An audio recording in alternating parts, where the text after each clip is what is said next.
Hello, happy World Food Day. This is Alexis Baden-Mayer. I'm the political director for the Organic Consumers Association, and I have the great pleasure of being here with Rebecca Nelson. Rebecca Nelson is a professor at Cornell University. Hi, Rebecca. Hi, Alexis. Really great to meet you. So I understand you're a plant pathologist, but you're now working on circular economies, sustainable development, and your research focus at the moment is utilizing human urine as a fertilizer source. That's correct. So how did you make this path from plant pathology? What's the connection between plant pathology and recycling urine for fertilizer? Well, I've always been interested in food security internationally, and was inspired during the years when I served as the scientific director for the McKnight Foundation's International Crop Research Program. I got inspired by some African farmers, actually. Not really. I mean, they were farmers first and foremost who turned to urine as a nutrient source for their crops. And I had been working on a plant health problem. These fungi that are attacking food crops, and they cause the accumulation of toxic compounds. And it came to me that human health depends on plant health. In the case when the fungus is producing something toxic like aflatoxin, the plant health depends on the soil health, and the soil health depends on having a way of maintaining soil health. So I was really inspired by these farmers in Niger who were using urine as a fertilizer, more or less out of lack of alternatives. But it seemed like a creative and obvious thing that, wait a second, the whole world is relying on synthetic fertilizers made from fossil fuels, and this can't continue. We can't continue to make our fertilizer, make reactive nitrogen from fossil fuels and dump the proceeds in the aquatic environment, or expect the environment to put up with it. And it just seemed like these farmers in Niger were out ahead of people. Now I came to realize as I got into it that lots of people are working on this around the world, but it just seemed like a sort of a very fundamental thing. It implicates absolutely everybody, and I thought, let me join that. And so, it's really about the health of the soil, the plants, the people, the planet. It sort of seems like a sort of basic thing that someone at my age can venture into, because the taboos just don't bother me anymore. Well, that's great. Well, we're definitely at Organic Consumers Association. We're big supporters of this.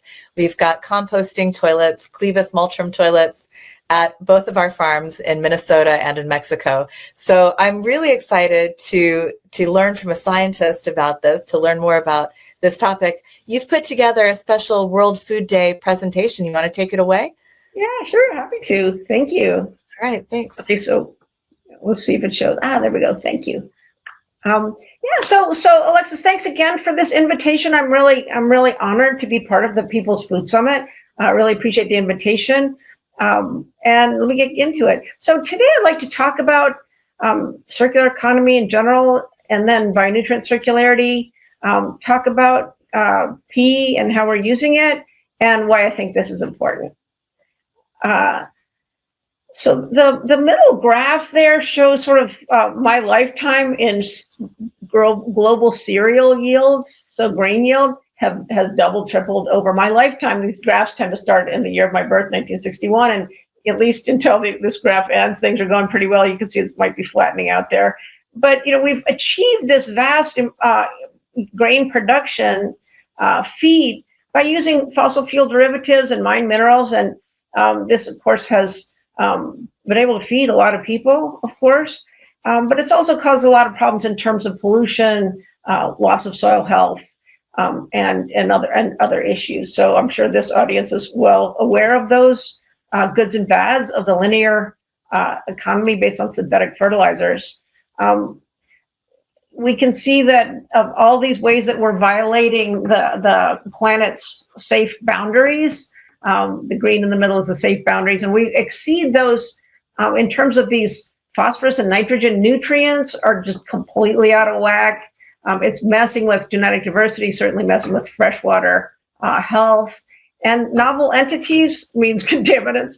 I don't know why they use the obscure term there, but we're contaminating our environments at a awfully brisk rate. So we have to ask ourselves when we see that we're that far out of whack, how can we decouple human well-being from the depletion of our natural resources, our resources in general, and from the destruction of our environments? And how can we cherish that beautiful blue marble there? My answer to that question is by shifting from this take, make, waste linear economy to a circular economy. And usually when people think about circular economy, they distinguish between biological materials, shown there on the orange circle, and technical materials, because just the tricks that you can use are quite different if you're talking about recycling your cell phone versus recycling your apple. And so the principles of circular economy are design out waste, keep materials in circulation at their highest use, and regenerate nature. And I'm very moved by all of them, but particularly the idea of regenerating nature. And I recognize that it's really only the past couple of generations when things were quite as horrifically wasteful as they are now. My grandmother was a heck of a circular economist, and I hope my grandson will be an even better one. So in the past, we were less wasteful in other places than the United States, speaking as an American, where people are a lot less wasteful. A whole lot's going on to redesign systems, to a certain extent towards more circularity. And we can look at nature to inspire us as we develop this circular food system. That's because nature is good at this. Nutrients and carbon naturally cycle as organisms excrete and live and die. And so, one organism's waste is another's food, and bodies rapidly transition through this cycle. And so in the food system too, we grow food, and whether it's wasted or not, it can feed people, and the residuals can be used to feed animals. Wastables can be anaerobically digested to produce energy. It can be aerobically digested by microbes to produce compost, and that can go back into the soil to help us grow the next cycle of food. And so we can use that inspiration to figure out what to do with that. So this is just sort of a conventional vision of a food system going from pre-production through to farming and harvesting, then the intermediation phases of the supply chain through to consumption. And it doesn't make waste explicit here, but you see at the bottom waste coming from all stages of this food system. And so some of them is, we can sort of obviously understand waste when a delicious looking plate like that's going into the trash. But I just want to stretch us a little bit to see how, wasting land is also another form of, design out waste. Wasting food, just the extent of food loss and waste. I won't really go into the particulars, but, obviously if some 20 to 40% of food is wasted along the way. And then I think the sort of thinking at both ends, wasted land on the one end and wasted nutrients on the other, thinking about how we how we treat as pollutants our nutrients and carbon when they're perfectly good inputs into the foods, back into the food system. So, we're degrading land at, a shocking and sad clip, of course, salinization and just failing to keep our topsoils in line. In good shape, where, we can be inspired by the fact that rural and traditional production ecology is pretty darn circular. It may not be as efficient as we need it to be to support the populations that we have now, but we can look to traditional, for example, connecting crop and livestock systems in order to, again, keep things healthy.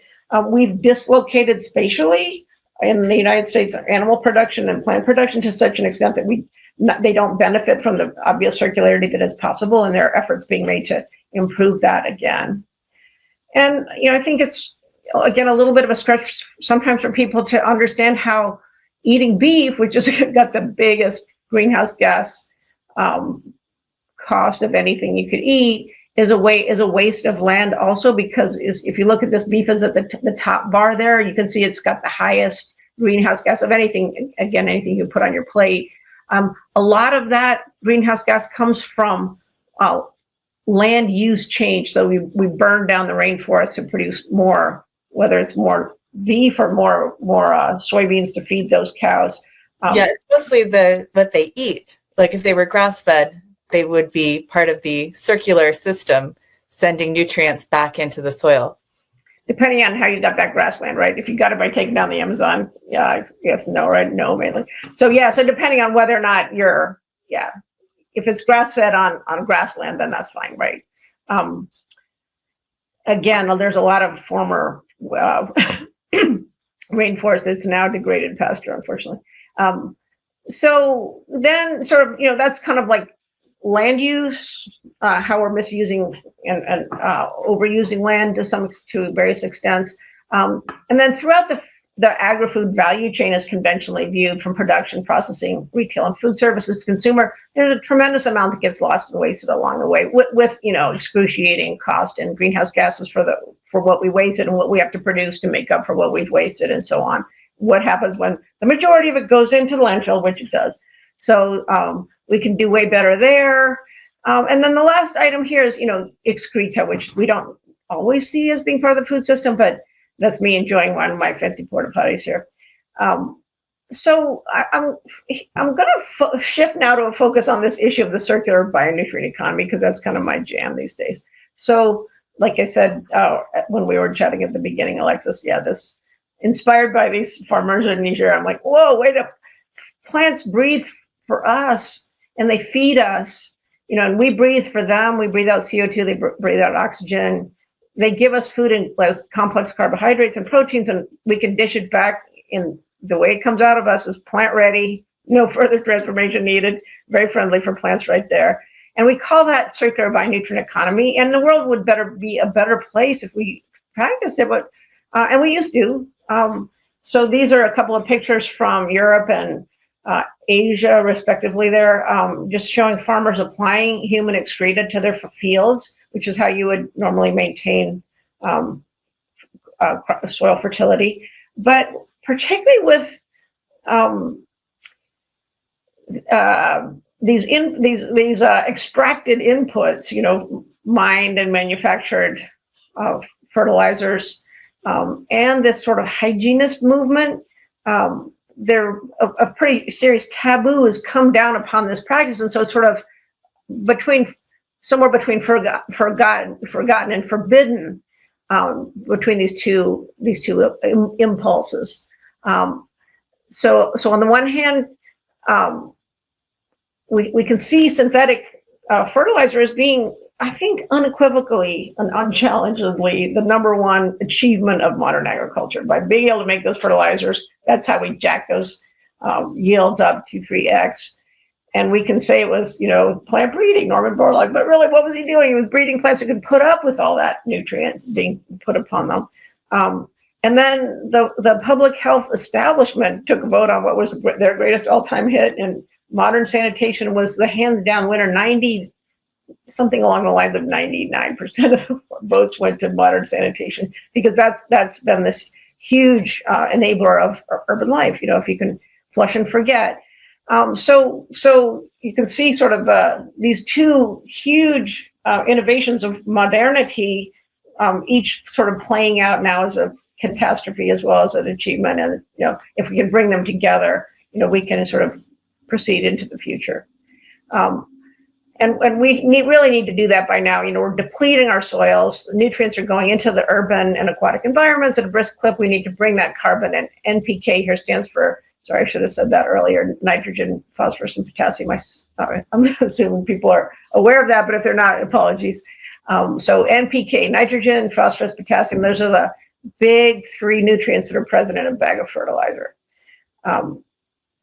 And those are, big 3 nutrients that are present in our bodies and come out, with the food that we eat. So, we sort of know that the problem is on that our soil health is degrading and we're polluting our aquatic environments. There's harmful algal blooms everywhere that, where land meets sea or lake or river. But, until something happens like the sort of spike in fertilizer prices that came along when we had the conflict in Ukraine and whatnot. And then people start thinking, oh yeah, that, wait a second, what we can't access is urea, which is like the number one dry constituent of our own pee. Each person is peeing out, decent amount of NPK every year, every day, every whatever, several times a day. I mean, it adds up. A significant amount of nutrients taken in and given out. Where did it? And so again, I mentioned that I've been inspired by these farmers in Niger. We since I'm working off a PDF, you can't see the parts that we're hiding, but in the PowerPoint. But I had a picture of my friend and colleague Aminu Ali, who is my big inspiration for this, and he and his thousands of farmers that he worked with, they gradually they started small, and is urine a good fertilizer? We can see at least part of this here. In the foreground, we have a pearl millet field fertilized with urine, and behind not fertilized. And if you look at this design, it's very clear. The urine is working well for them. And they got after a few years, they got thousands of farmers were participating in the trial, and they could show consistent and statistically significant benefit from using urine, which was pretty obvious to them by that point. I'm just proud of them for getting a publication out about it. So they inspired me a lot. The French are big into it. I learned from the people in Niger, but the Europeans, the Scandinavians, the Chinese, I mean, plenty of people are onto this. So I just sort of like this French visualization of where the nutrients are. So their nutrients stacked up on this graph here, this bar graph, and the yellow is the nutrients in the proportion in pee versus the proportion in our poop. And you can see that for NPK, those major nutrients in a bag of fertilizer, it's almost all in the urine. And then for these magnesium, calcium, and iron, it's more in the poop. So I got to keep my eye on that. But, the yellow gold rush. So, you got a bunch of goods associated with pee. There's its fertilizer content again. Nutrients, water, it's got a low carbon footprint. It's cheap. It's available. You can reduce pollution if you use it. On the other hand, it's a heavier lift than I'm implying so far, right? People find it gross. It stinks. The pH can get pretty high. You're asking me to change what I do in my very private moments. Could be full of drug residues, pathogens, salt. So these are that enumerates right there our research agenda and trying to deal with it. And I just want to say that you can kind of construe your way of dealing with it either as sort of a personal home thing. You can use it in your garden, on your lawn. You can enhance your compost, if you've got a bunch of carbon in the form of your leaves and weeds and whatnot. And then I'll tell you about our grow as you go gardening method that we came up with. And then if you're able to operate at a more collective level, you can make sustainable farms and sports fields, in the city. You can make a dry fertilizer that you can send around the world. So that's kind of, again, sort of an array of products that we're aiming for there. So this is a European vision. Again, if you're good at that collective work, you can imagine taking the nutrients from the city and systematically bringing them through a processing process as the nutrients and carbon for the countryside, and then the countryside sends you back that food. So that's sort of the dream vision that we all subscribe to in this field. Whereas circular economy at the technical side, you got phones going to phone components. We think of food going to food components, and that's carbon and these nutrients. You can think that circular economy is always these nifty little circles, and it's not like that in real life. In real life, it's a tangled mess of a system, much more elaborate and kinky than a little circle. Because you don't send, a piece of asparagus back to the asparagus field or whatever. You're connecting things, and this cool graphic to the right here from a publication is about contaminants. Like everything you do has got a downside risk as well as an upside benefit. So it's a bit of a complex and gnarly thing in real life. And this is my sort of artless diagnostic network here showing, synthetic fertilizers come in, it goes crops, livestock, people. The crops and livestock contribute to deforestation. Everybody's got their residues, excreta, food waste. Those contribute collectively to greenhouse gases, which drives climate change, of course. The excreta from people, and where's my arrow from people to excreta? Oops, that needs to be there. Gives you nutrient pollution and harmful algal blooms.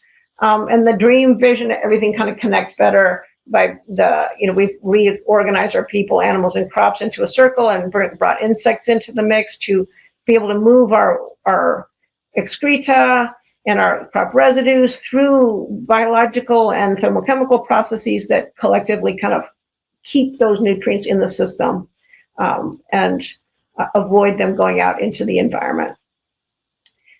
Sort of a little bit more, maybe a little bit more helpfully, if again, not very artfully, I picked sort of the top 3 massive waste streams I can think of from the food system: food waste, cereal residues, crop residues, and excreta. And then sort of insects can be used to make feed from food waste. Black soldier flies in particular are great at that. We can compost our cereal residues together with our excreta or food waste. We can thermochemically transform our cereal residues and our excreta to form biochar, which makes wonderful soil amendments. And so if this is the sort of beautiful tangle we can get if we use our resources and our wiles correctly or well. So just to say, we prosecute these issues, toward nutrient stewardship and sovereignty, in parallel, but in the Finger Lake system where I live in upstate New York, and Lake Victoria, which is bordered by Kenya, Uganda, and Tanzania. So I'm working in the the Kenyan part of that system. So in Ithaca, it's kind of like a performative thing. We do have harmful algal blooms, but we have a pretty good waste management system. So it's more of an artistic, silly thing, or, it has to be done ha style here. But in Kenya, it's very serious. People need the food security. They need the sanitation. They're delighted at the improved livelihoods and well-being that this provides. And globally, it's serious, right? We got the health of the aquatic environment, the climate, the sustainability of our soils, and our livelihoods are at stake. So we gotta, it gets silly, but it's also not that silly. The kind of general proposition is we're trying to redirect those nutrients in our urine from the lake, where we're neglecting the land and letting it, go to heck, and we're destroying the aquatic environment. Can we shift to where we just direct the same nutrients to the agricultural fields and spare both aquatic and support our agricultural requirements? To do that, we can directly use P as P locally, or we can make fancier products. And so we're trying to do both. P works fine, but it's heavy. You can't move it very far. It's got those, I mentioned it's low in some of those micronutrients. It's salty. It's got a high pH if you let it sit around. Are the nutrients exactly what your soil needs? Maybe not. Has it got contaminants? So we are motivated both to use it locally, but also to try to make more refined products with it. So we're sort of here in the United States, we're kind of like up against this massive, we're sort of stuck in this paradigm of modern sanitation. So that's like a $5 billion wastewater treatment plant in New York City and a more conventional wastewater. This is extremely sophisticated capability that costs like millions or billions of dollars per one of them.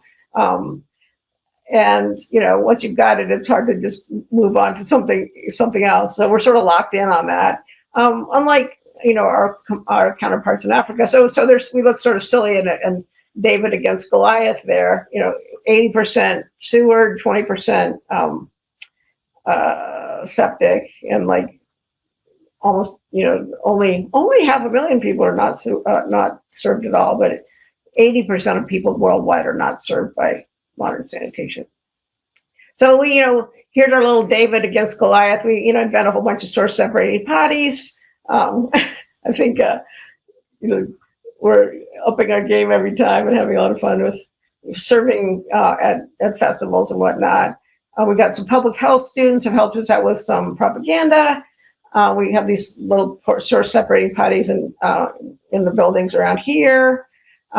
We've done a lot of work showing that urine is perfectly good fertilizer. Lots of other people have too. This is just the simple version. This week we're going into to do an experiment on a golf course where we found that our friends there, surprisingly open to replacing their fertilizer needs with urine-based fertilizers. There's a blog post about it a couple years ago after I gave a talk, and the people here seem really into it too. And we've done a bunch of work also on P-powered using these different cereal residues and compost and biochar. And we find that weirdly, this crappy looking mix to the right there works just as well as soil for producing crops, weirdly. And so we've demonstrated that at community garden scale, where we fill straw bale garden gardens that are framed in straw bales. We're putting pea on the straw bales, and then between seasons we put it on the, or even within the seasons on the crops themselves. But it works very well as a gardening technique, very yummy gardens. And we're producing, we can produce nice potting mixes.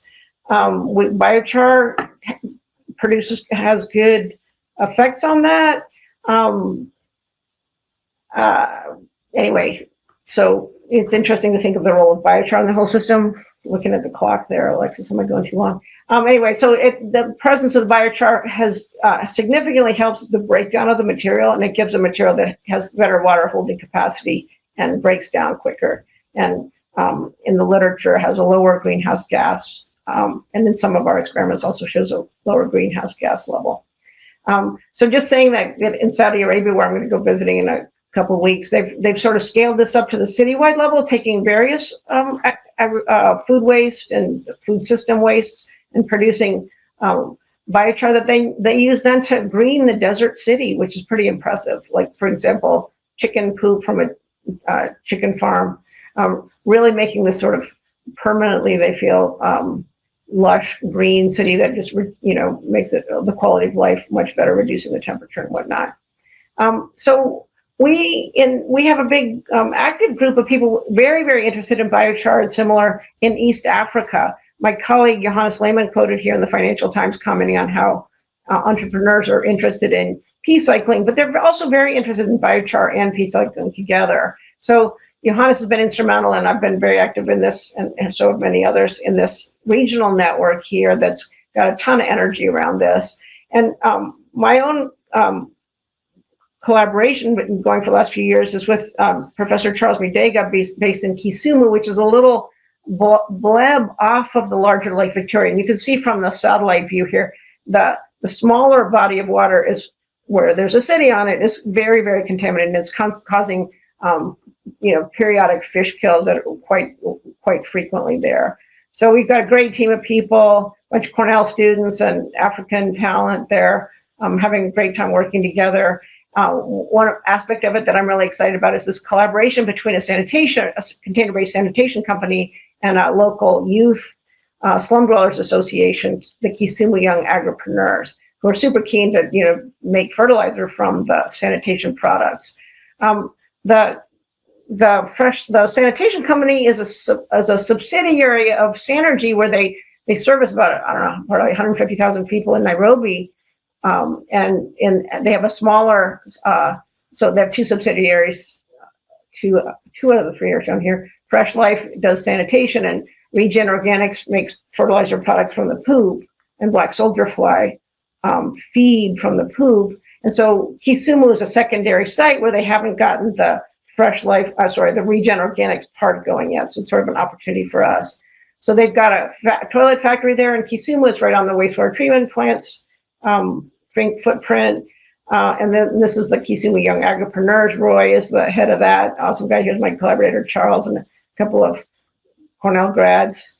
At Kia, they have sort of an outdoor scheme, raising vegetables in this informal settlement. They have a lot of Black Soldier Fly stuff going on. They're dynamic and fantastic. They have an aggregation system. People in the community are growing the veggies. And so they're super keen to sell, make urine-based fertilizers as part of that system. We brought them a pyrolysis kiln here for making biochar, and they found that it's already making the crops grow better. You don't have to water them as often. They germinate quicker. Yes, here we making biochar in Kenya. They're dumping pea on the stuff.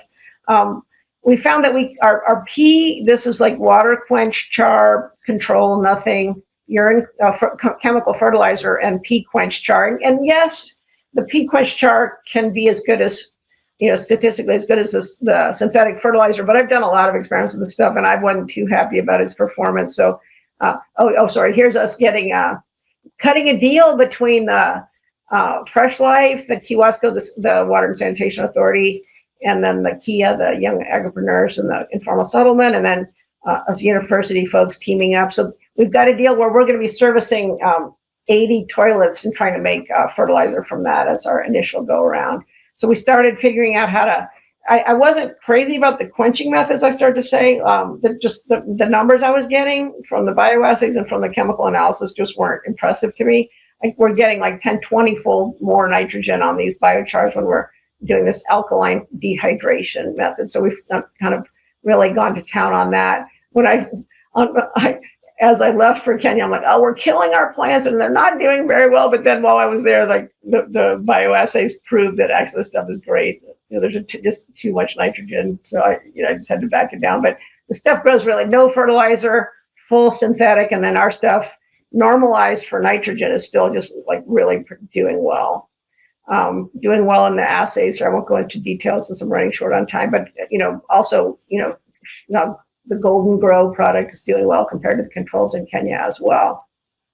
So there I am, just like my grandmother used to lecture me about waste not, trying to put it across to my 1-year-old grandson that, he should be, taking his urine-based fertilizer seriously, apparently.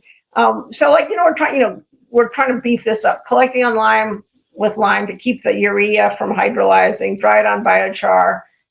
What we see our products raising the pH of these ambient, extremely problematic acid soils, nutrients from the urine, the wonders of biochar really helping those crops. And so, we're trying to scale it up to the huge scale from our 80 potties and trying to figure out how to price and make some money while we're doing it. Hope we can make that work.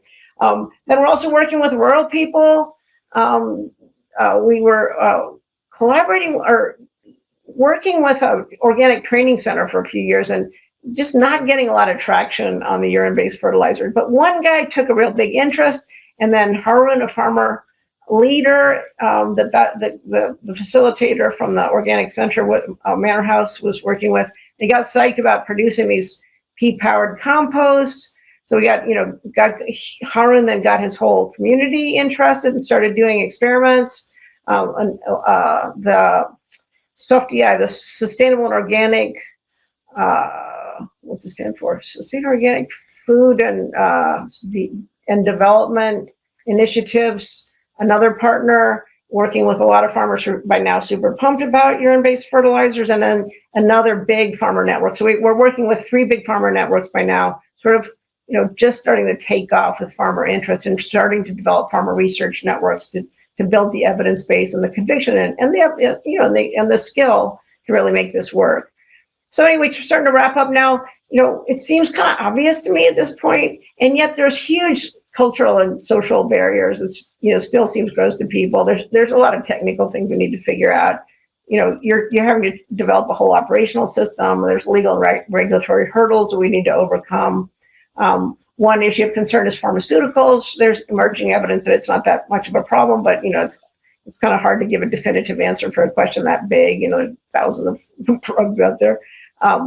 We work at the nexus of art and science in our local community here at the Soil Factory. We have a lot of artisan events around, with related in one way or another to this, including that huge pea-powered garden, the African circular bionutrient economy, again, gradually socializing and exploring, the carbon credits network, and getting, normalizing the idea, getting entrepreneurs interested. There's the Rich Earth Institute is the biggest pea cycling entity in the United States, which doesn't say that much because we're kind of behind a lot of other countries. But they organize an annual event that brings people from around the world, and those are our people. It's really exciting to hear research going on all around the world on this topic. They come out with a lot of resources about understanding the issues. Resources for gardeners, resources for farmers, resources for people who might want to start a community-based urine diversion program.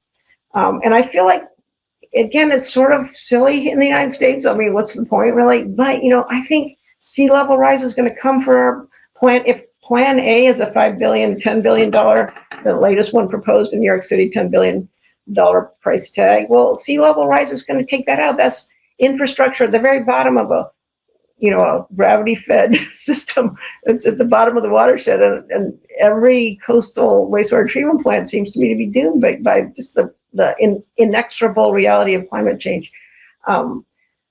So we got to be ready with Plan B when people figure out that Plan A isn't going to work. Anyway, so just as my last point, it's a journey. People individually have to go from being sort of horrified by the idea to all sorts of jokes and puns and silliness. And then eventually it seems like, of course I should do that. Of course I should take care of the nutrients for my body, just any more than I would throw trash out the window. I wouldn't destine my personal nutrients for the lake and the wastewater treatment. But it doesn't make any sense. Mix it in with PFAS. Why would I do that? And collectively, we've been approaching sanitation as problem solving, but I think people are starting to feel like, no, it's an opportunity to capture valuable resources, and then it's not a standalone thing. It's part of a more holistic view that a journey towards a circular economy more broadly. Anyway, thanks so much. I really appreciate you giving me a chance to talk about this. Well, this is fantastic, Rebecca. It's so exciting to see so much progress and interest in this important cause. I really do hope we do one day move away, as you say, of putting all of our industrial waste in with all of these precious bodily fluids that have value and just creating a big problem. Yeah, separating and reusing where we can really makes a lot of sense. So thanks so much for bringing this important message to us for World Food Day. Thanks so much. Take care.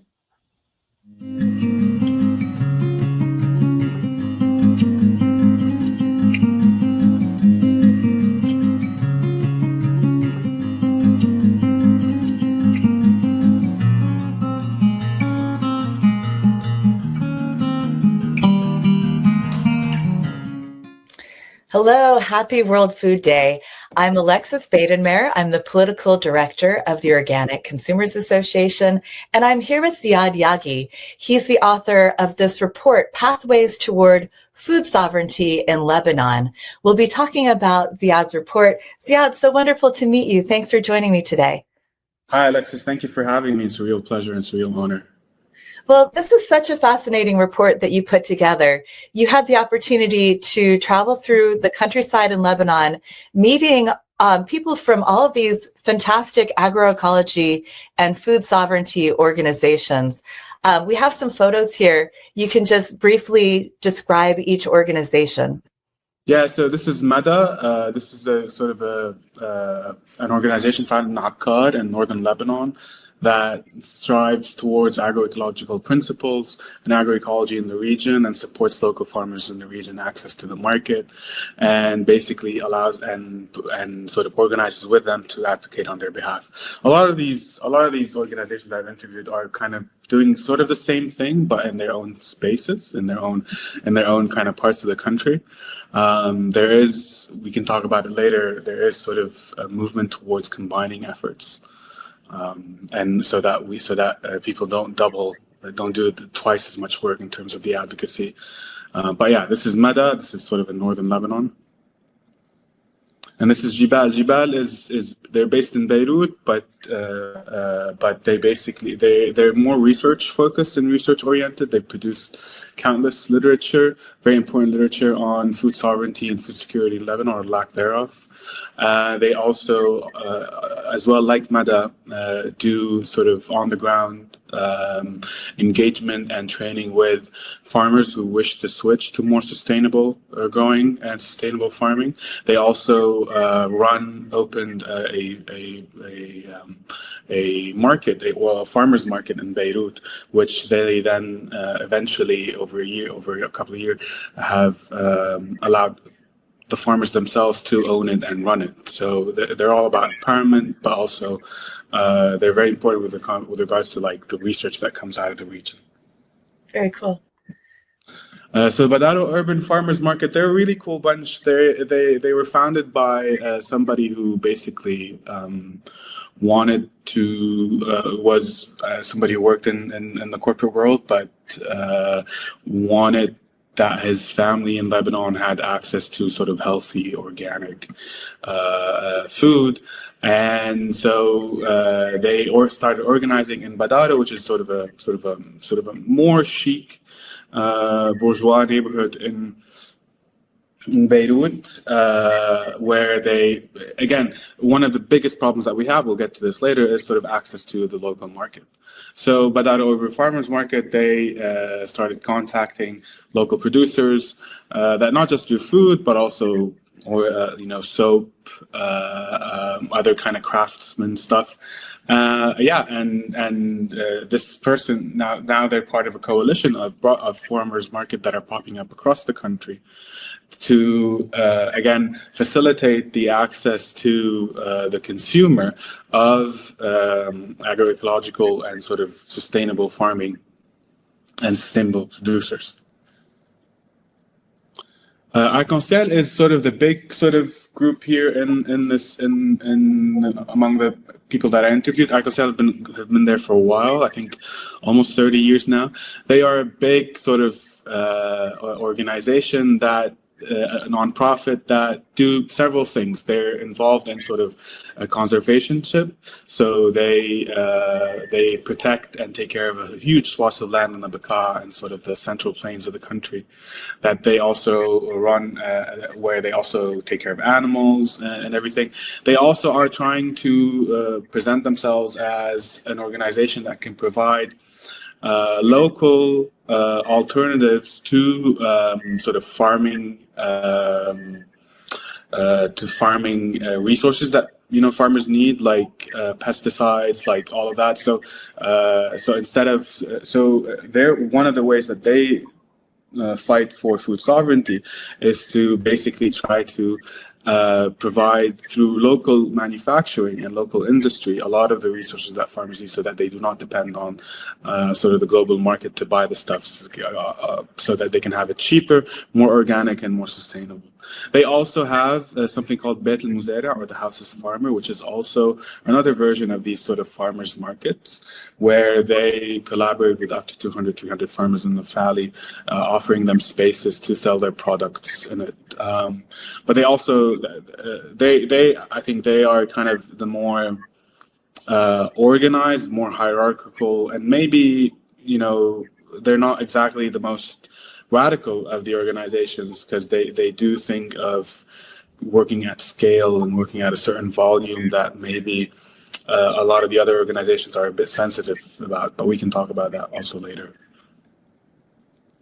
Budur Sur, Agri Movement Lebanon is one of the more explicitly political organizations. This is a group of activists and campaign advocates striving towards agroecology, striving towards food sovereignty, food security in Lebanon. They operate and they organize primarily in southern Lebanon, so they have a lot of contact with the farmers that have had their livelihoods destroyed or very much derailed by the latest Israeli war on the country, and they are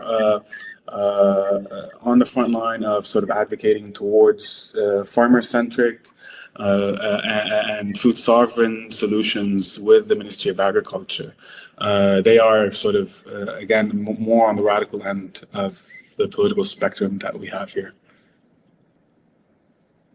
Soils Permaculture. So this is an old organization. These people are more technocratic in terms of they are an organization that provides technocratic, organic, sustainable, environmentally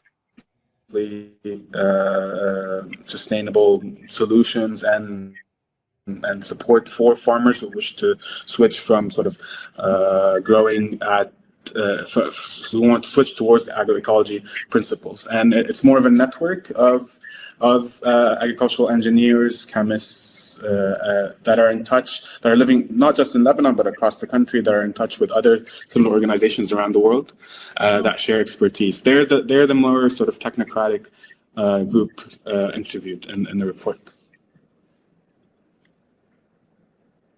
I think this is the last one, Buzurna Jazurna. Yeah, so Buzurna Jazurna literally translates our seeds, our roots. They're very much invested in protecting local seeds and pushing for farmers to use local native seeds that are much more adaptive to the climate in Lebanon, that are much more resilient to climate shocks, but also towards food sovereignty and food security. Right, sort of efficiently, and don't use the ecology the same way efficiently that local native seeds do.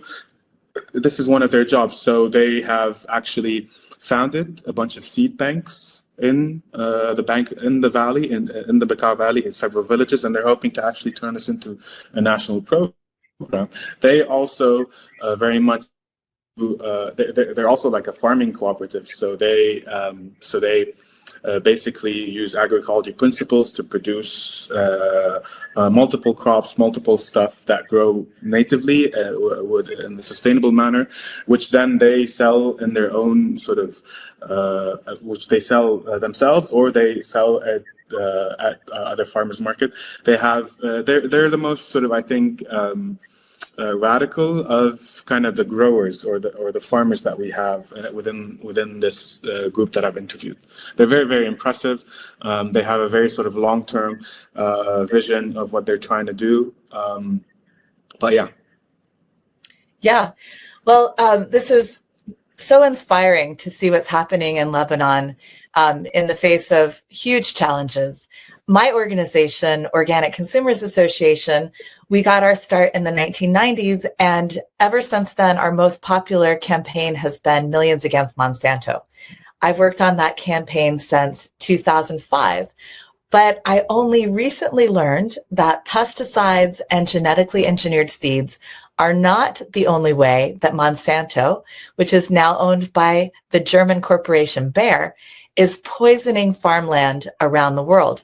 Monsanto is also a military contractor, and it's the monopoly producer of white phosphorus weapons for the War Department, along with its partner, Israel Chemicals Limited. White phosphorus weapons are incendiary weapons, chemical weapons that are illegal to use against civilians, but Israel has been using these weapons paid for and supplied by the United States against its neighbor Lebanon, primarily in these regions that we've just been seeing, these farming regions of southern Lebanon. So Zeead, your report for the Arab Reform Initiative on pathways towards food sovereignty in Lebanon is based on interviews with these farmers. And because of not only the war, but mostly the war, Lebanon is experiencing a severe food crisis. What is the extent of the food crisis in Lebanon today? Well, I mean, the food crisis in Lebanon is multifaceted. The war is the geopolitical situation, the Israeli war, successive Israeli wars, are one means in which the food crisis is exacerbated.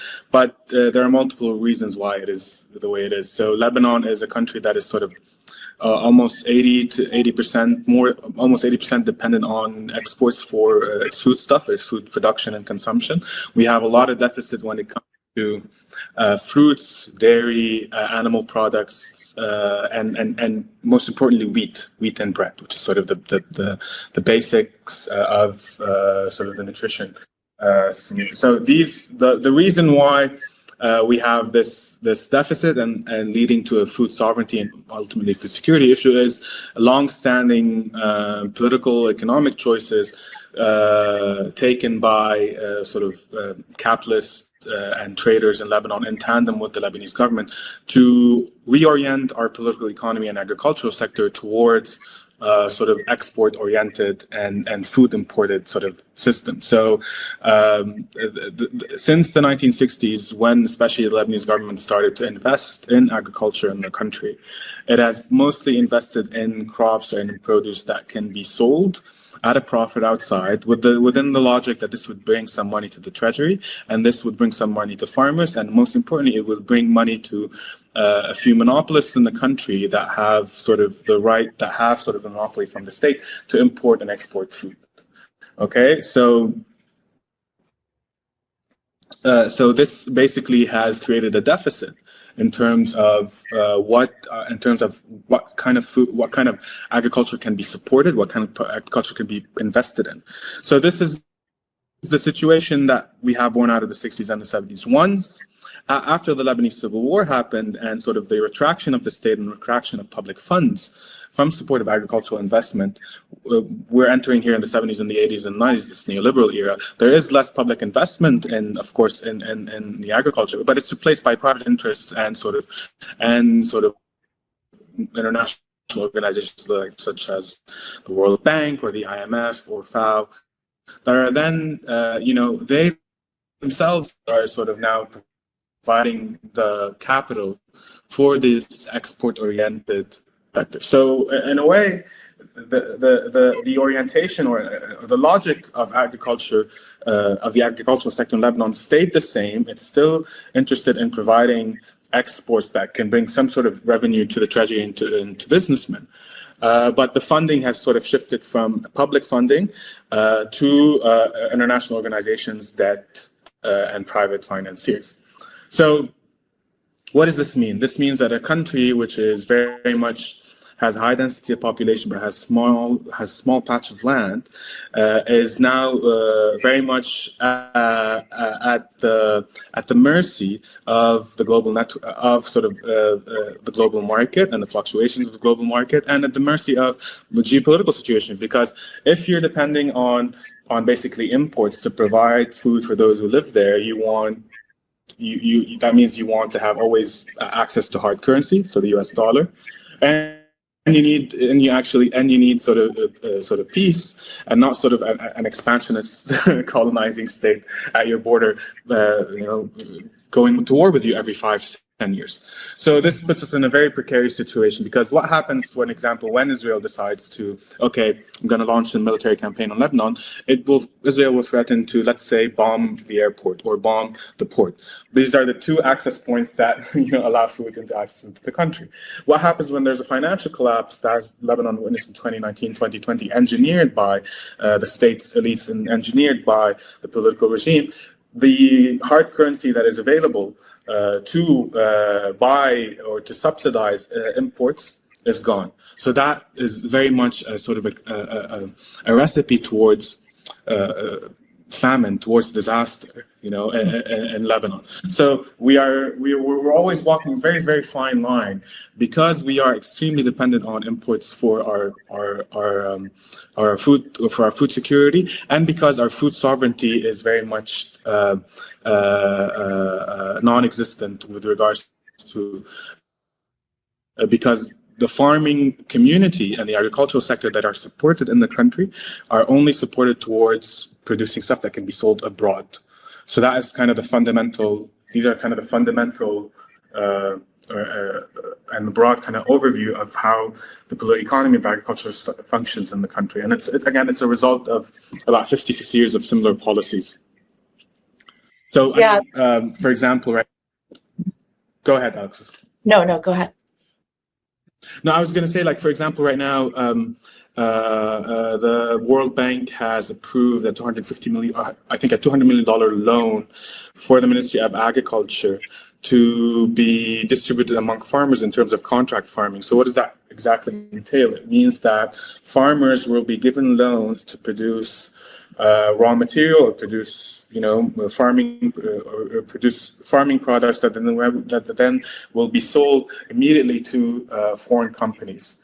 Okay, so again, this is extremely problematic, because the Ministry of Agriculture will say, well, we're providing funds, we're providing support for the farms. Well, you're not really. You're providing debt.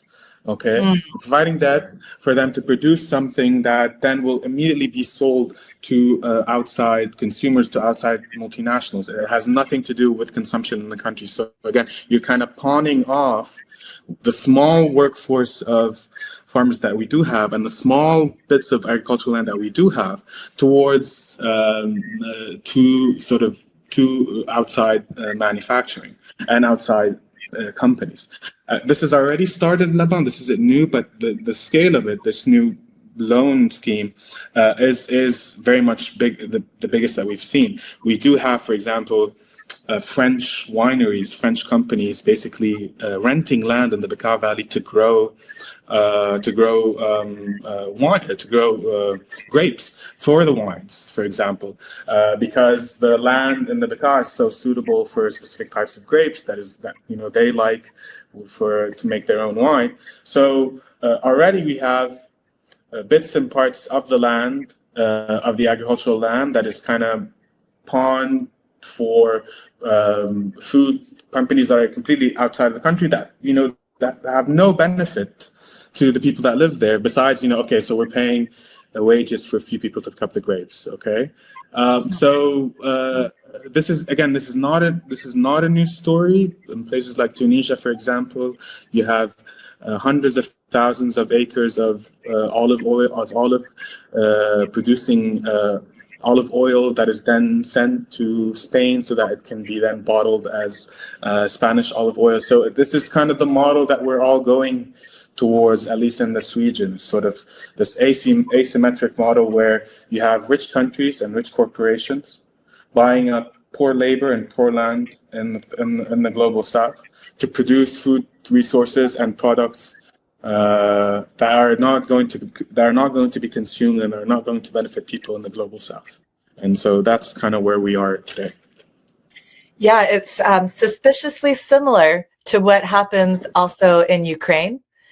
When the United States did the coup in 2014, that was basically a fight over whether or not Ukraine would take World Bank financing or whether they wanted to take financing from Russia.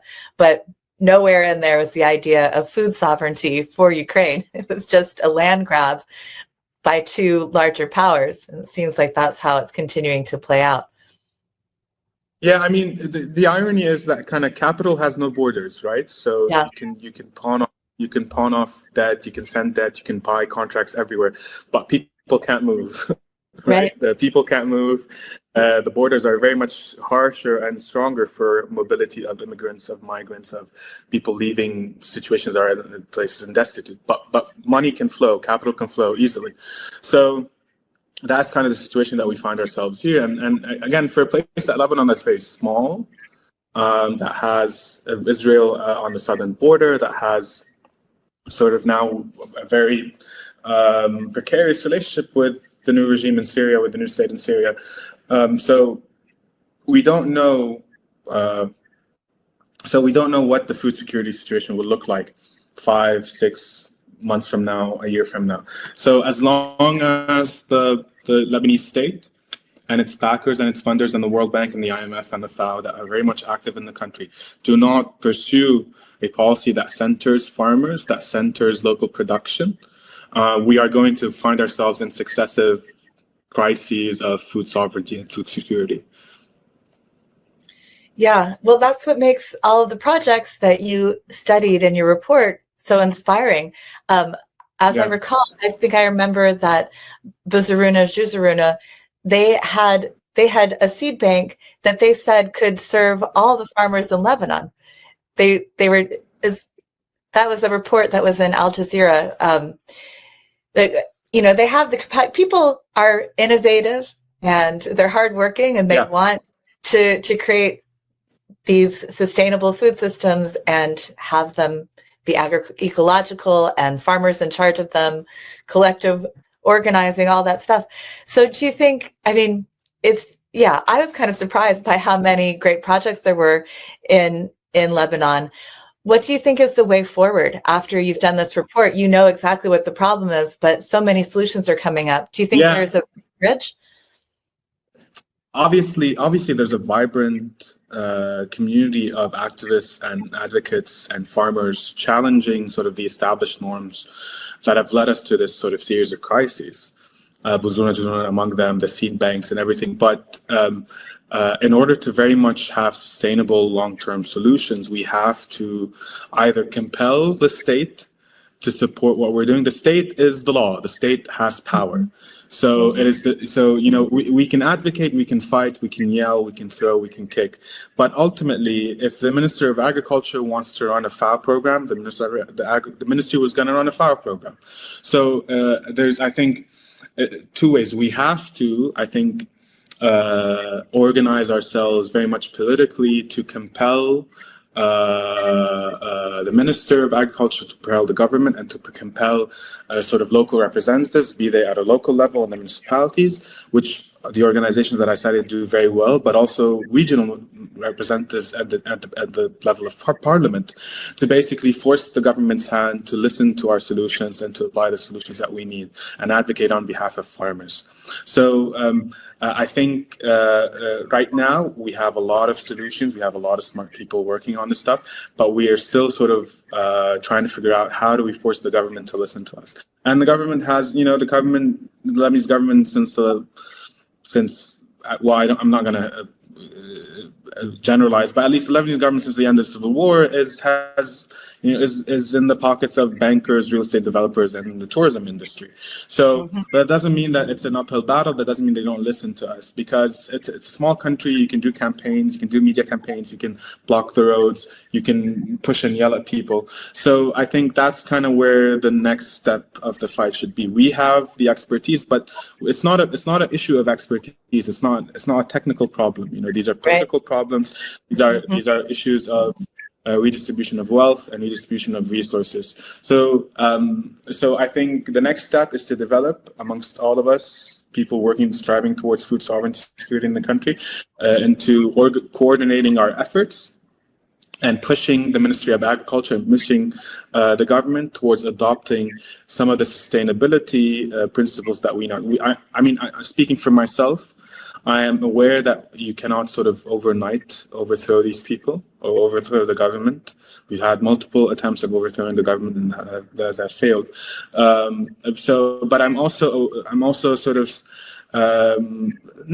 not allergic, but I'm also don't want us to be only focusing on the local, on the small stuff, because our issues are issues that are happening in each Lebanese village. Lebanese town is happening in each country in the Mediterranean that is involved in this. So we have to have a national vision of food sovereignty, food security. We have to have a national political program, and we have to interact with people in Palestine, people in Syria, people in Tunisia, people all across the world that are basically facing the same issues.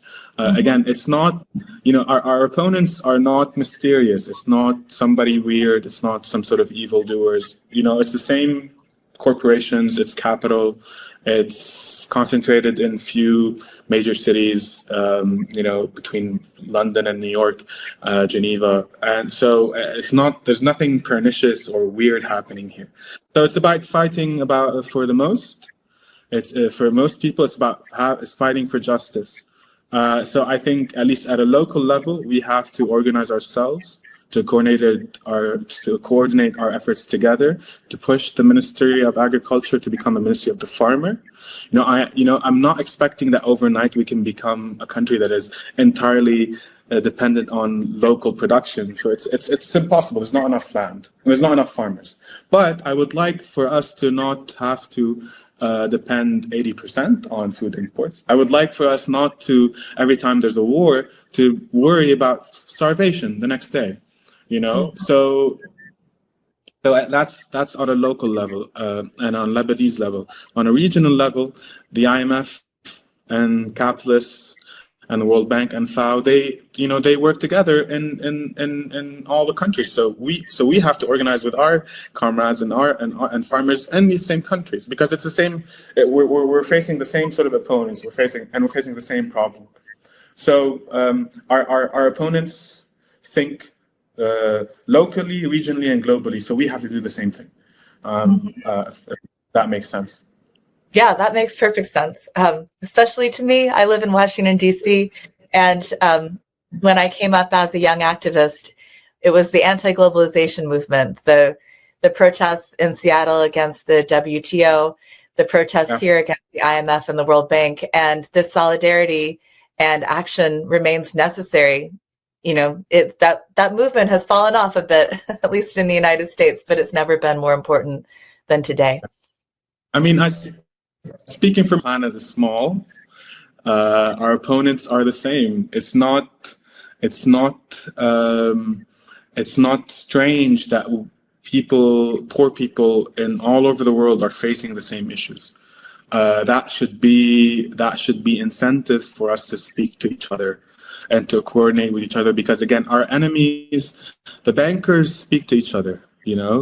Morgan Stanley and Deutsche Bank and BNP Paribas, they talk to each other. They go to the same schools, they go to the same dinners. So we have to think the same way. We don't have their monetary prowess, but we have numbers, and we have our own sort of ideas about how things should go. So I totally agree. I don't advocate sort of people sticking in their own lane or sticking in their own region. If people in the United States don't organize against for example, decreasing funds for the Israeli war machine, people in Palestine are dying. Some of us, while some of us here in the Arab world can't really do much because we live under sort of oppressive regimes when it comes to that. So I'm not for excluding anyone. I think, especially people in the United States, people in Europe, have a lot of stake here, not simply because they also suffer from issues from poverty and from food sovereignty issues, but because their elected officials are responsible for a lot of the terrible stuff that might happen here. Yeah. Well, thank you for that important call to action. And hopefully a lot of people will see this video and understand now what's going on thanks to your good work. So thanks so much, Zeead. Really inspiring. Thank you, Alexa. Thank you for having me, and it's been a real pleasure. I hope we can meet properly in person. I hope if you ever visit Beirut or if I'm in DC, we'll get to meet and talk properly. That would be amazing. Yeah, I look forward to that.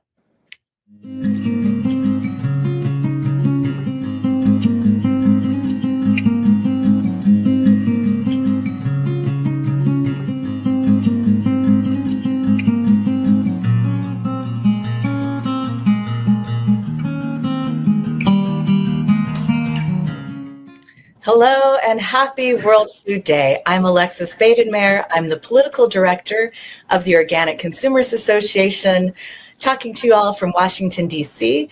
And I'm joined by three friends from St. Louis, Missouri, Lauren Filla, Seraph, Gracynn, Kunkel, and Digger Romano. So welcome. My first question for you guys, as a little icebreaker, I'm really curious when each of you first learned about Monsanto.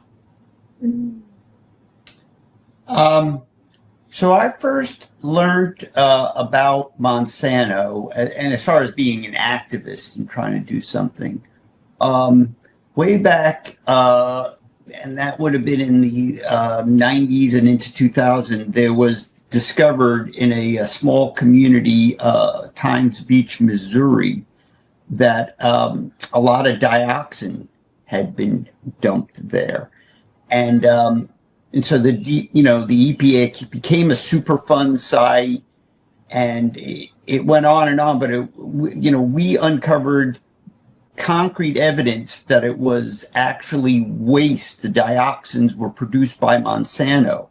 Yet another corporation took the fall for it, but the dioxin waste could be traced to Monsanto and their production of Agent Orange and other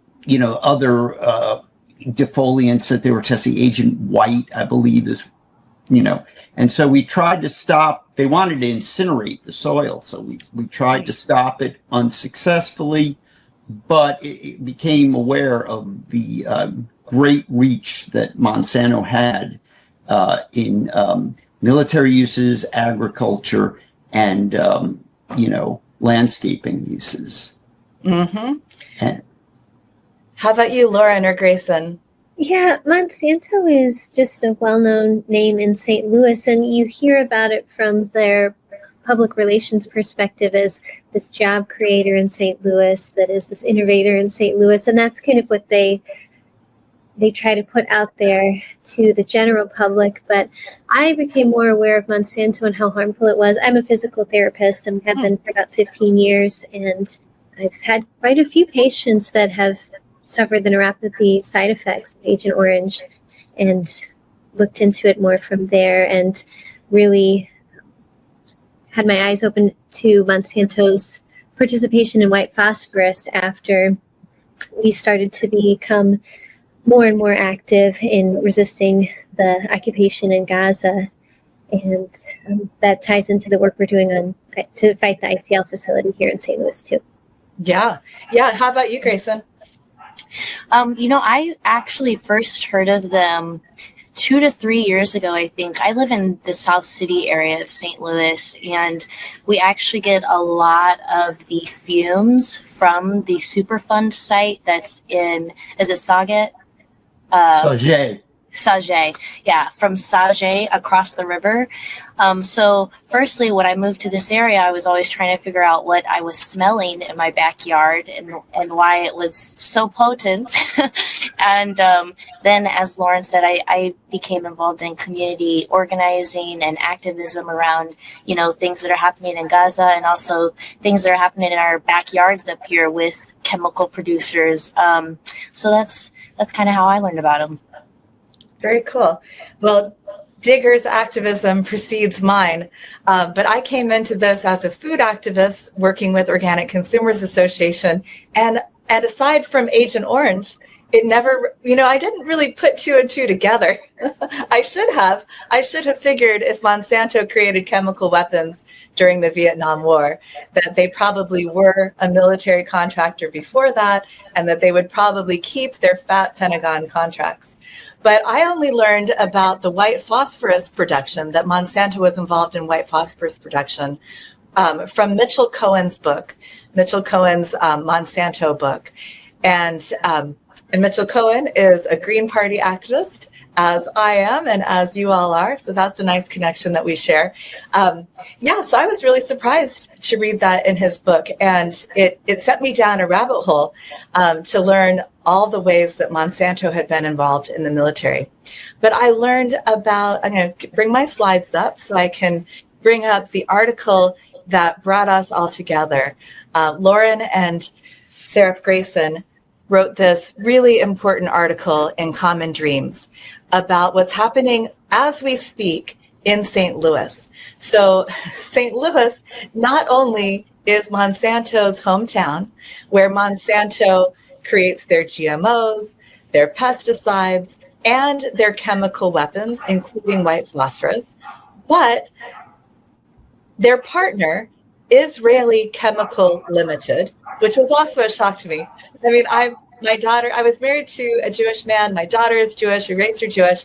And I really, I bristle at this, like it's all Israel's fault. It's all the Jews' fault. But then here we go.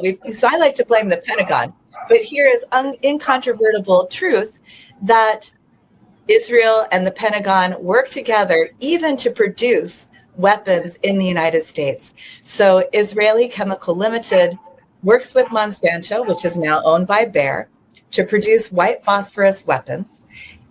And they're getting a tax rebate to expand their production. So I was just so shocked to read this article that Lauren and Gracynn put together. And so we are going to get deep into this, the current events in St. Louis around this.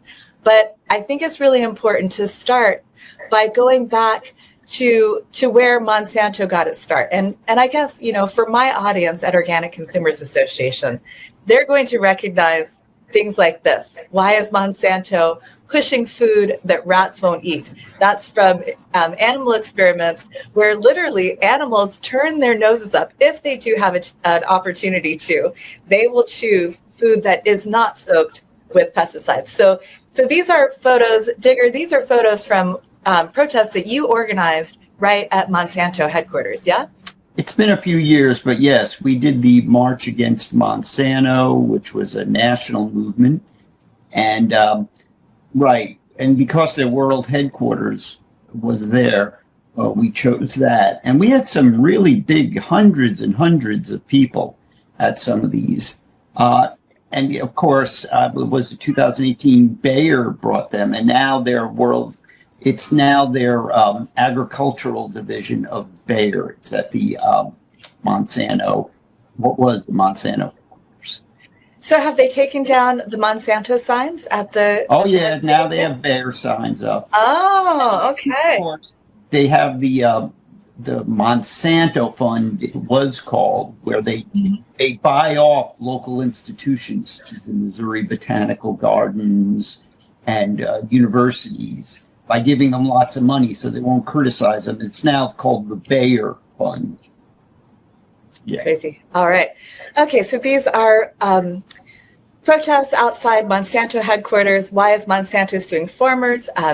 My audience will probably know that story about how Monsanto has patents on their seeds.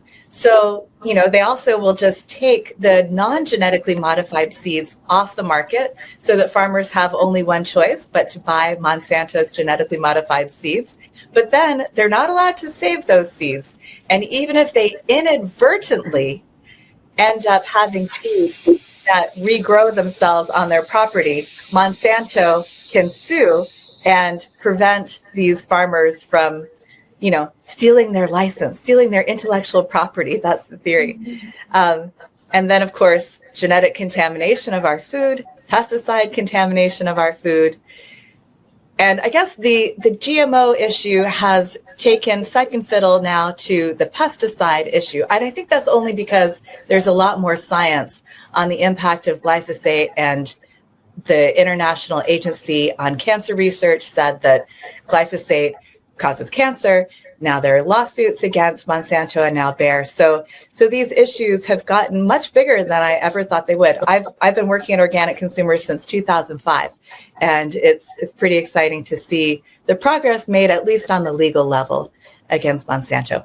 But now we'll take it back. And when we were speaking before we started our on-air conversation, I told Lauren and Gracynn and Digger, I said, okay, I'm going to take you guys back to the history of Monsanto's military contracting. But then Digger said, wait, it goes back 100 years. Yes, to World War I. They started as, they weren't involved in agriculture at all. It was all chemicals at the beginning. And they had contracts with the U.S. military, even for World War I. And of course, this was another way that taxpayers helped subsidize the profits of Monsanto. And, something that really continues to this day. Absolutely. Yeah, we learned from Smedley Butler that war is a racket. So if you can get Pentagon contracts as a corporation, you're set. And I guess they knew that from the get-go. So this is an image of the bomb being dropped on Hiroshima in Japan during World War II. And I think few people who've seen if you saw the movie Oppenheimer, you would have no clue that Monsanto was involved in the Manhattan Project. The story is a bromance between Leslie Groves and Robert Oppenheimer. But the truth is that there was just as close of a relationship between Leslie Groves, working for the Pentagon, and Charles Thomas, the lead chemist of Monsanto. He was an essential part of the Manhattan Project because they had to have a chemist do the trigger, the plutonium trigger, or it might have been I'm going to say plutonium, but don't quote me on that. Plutonium trigger for the weapon had to be engineered by a chemist, and that's how Monsanto got involved. And so they did the whole Dayton Project in Ohio. And of course, Charles Thomas worked very closely with Robert Oppenheimer. And in fact, Charles Thomas was offered that role. He was offered by Leslie Groves the role to be completely in charge of the Manhattan Project. So Monsanto was way at the top of this operation. And they may have actually initiated it. It might not be that Leslie Groves and the Pentagon went looking for corporate partners like Monsanto. It may be, in fact, that Monsanto went looking for opportunities to make nuclear weapons for the Pentagon, because it was in 1940, way before the Manhattan Project, that Monsanto and the Rockefeller Foundation created a cyclotron, an atom smasher, and a radiochemistry building to house it at Washington University in St. Louis. And then, of course, they would use this to create plutonium for the Manhattan Project. Monsanto ran Clinton Laboratories for a few years after the war, but then they were the longtime nuclear weapons producer at Mound Laboratory from 1943 all the way to 1988. And then, of course, they just left it, like they've left so many sites in the St. Louis area, as, it's like, okay, now that's somebody else's problem to clean up the mess. They left all of their employees with horrible cancers from the exposure to the nuclear weapons materials. So here's where it gets into expertise that I think you all have, and Lauren and Gracynn, you all mentioned this right from the bat in your article. So not only was Monsanto creating nuclear weapons in the Manhattan Project and then until the 1980s for the Pentagon, they were conducting secret experiments on U.S. citizens about the impact of exposure to radiation. So I've got the covers of two important books here, Eileen Welsom's The Plutonium Files, and that's about experiments in a medical context where, for instance, women who were pregnant were given a vitamin that had a radiation tracker in it. And supposedly they were studying like how the body absorbs vitamins, but they were deliberately exposing pregnant women to radiation. And then Behind the Fog is about the Cold War radiological weapons program. But it was Monsanto was involved. They were, of course, the source of the nuclear materials, but they seem to have been involved in planning because they chose their own town of St. Louis to experiment on U.S. citizens. So Lauren and Gracynn, you want to tell us about that, about Pruitt-Igoe? I think it's important to, Lauren knows a lot about this too, so I'll let her speak on it, but it's also important for people who don't know the layout of St. Louis. The particular area where they did this was a primarily Black area. So it's super important in context that we mention that too, like who they targeted with these experiments. But I'll revert back to Lauren for some more information. Yeah, and Digger might know too, but it's primarily around the area of the infamous Pruitt-Igoe, this housing, where they would go and spray, and kids would, primarily Black children, would talk about being told that it was something that was harmless, and they would go, like jump through the plumes. And I believe the story that they were told was that it was to kind of keep the mosquitoes out of the area, and that it was safe, and it was being sprayed on the Black residents of St. Louis in the housing projects to study the effects of radiation. Yes, and the whole Pruitt-Igoe story is really a sad story. I know someone that actually lived there, and he said at first we thought it was wonderful, this nice, clean, new housing complex, but eventually, the contracts for maintenance were voided. People suffered from not being kept up, and and then the usual problems happen when there's not maintenance. The crime increases. And it turned into a terrible place.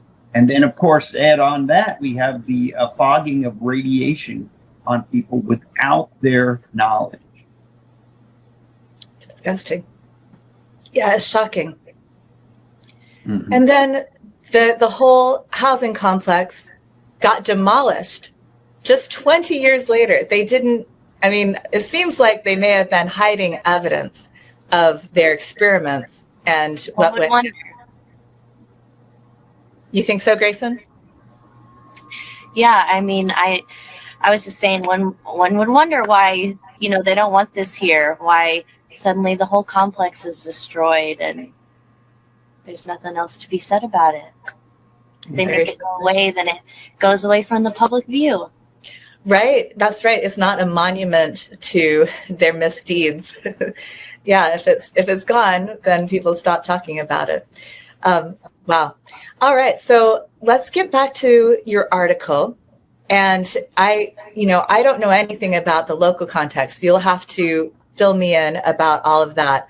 But I did do some research more about Monsanto as a military contractor. I think most people are aware of Monsanto's production of Agent Orange and other agents, other chemical weapons for the Vietnam War. It was at a time when Bayer and Monsanto actually had merged. Post-World War II, Bayer and Monsanto, even though Bayer was a Nazi corporation and Monsanto was a Pentagon corporation, they merged, and they were still merged during the Vietnam War, and they were each together creating chemicals for the war, which of course were very damaging and continue to create birth defects in Vietnam today. This is an image from a museum about the impacts of the war. And this young man was born way after the war. This is a recent picture, without eyes because of exposure to the dioxins from Agent Orange and the other chemical weapons. So now here is the current topic, the white phosphorus weapons that Bayer and Monsanto continue to produce. And I did a little research to see, it's like officially these weapons are illegal. You're not supposed to use them in civilian areas or on humans, period. I don't even think it's legal to use them on combatants. But they say, oh, we use white phosphorus weapons for flares and to mark things so that we can see them in the battlefield. So like supposedly this is not really a weapon, it's a battlefield tool.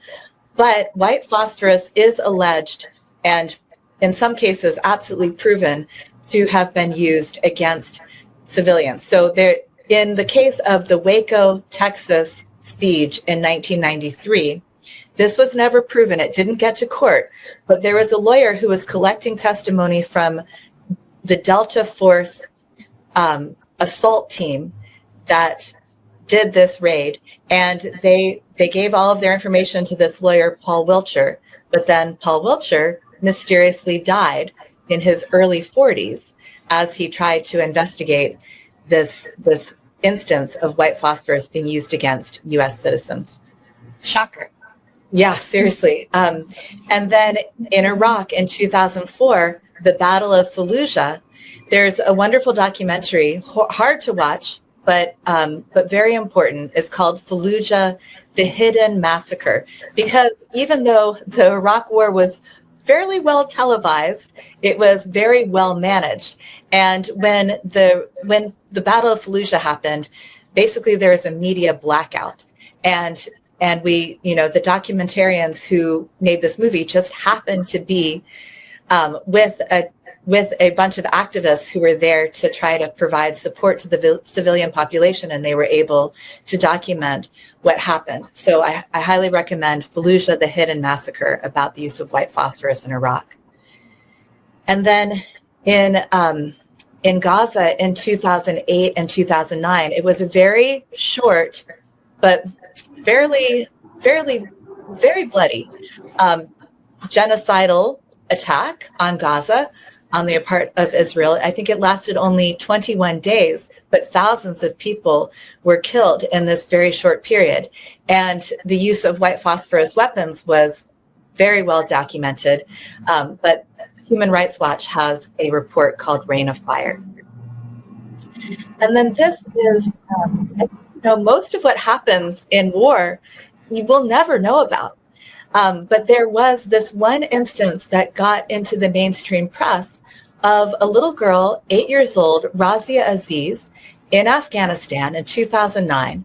Her family is suddenly attacked by troops from the United States, France, and Afghanistan, fighting the Taliban, they say.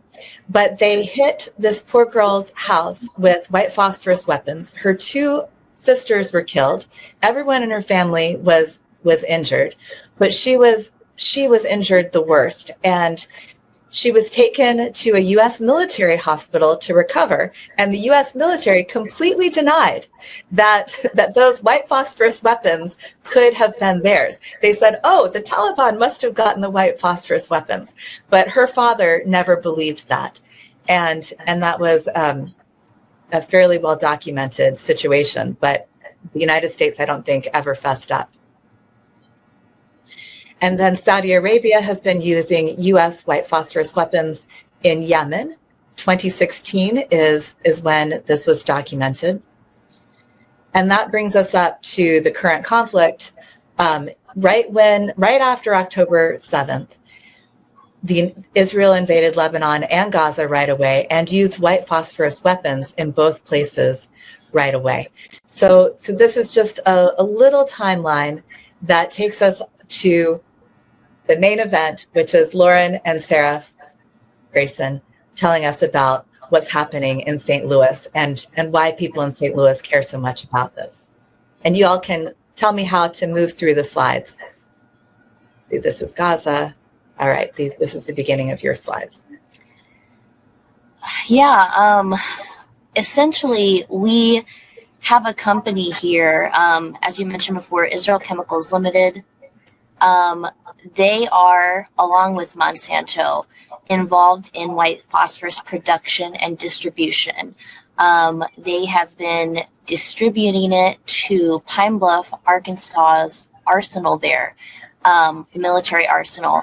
And they have been doing that under the guidance of the U.S. Department of Defense. We actually see, you can actually maybe go to the next slide. I probably put them in the wrong order. Go ahead, one or two more. One more. Okay, one more. One more. Let's see when we get to that. There we go. So, sorry. So this right here you can see is actually receipts from the Department of Defense website.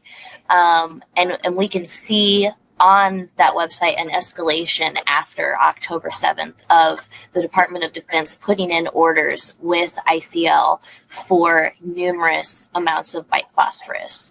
If you go to the next slide, we've got another receipt right there where you can read that, and it says, you know, white phosphorus to support Pine Bluff, Arkansas.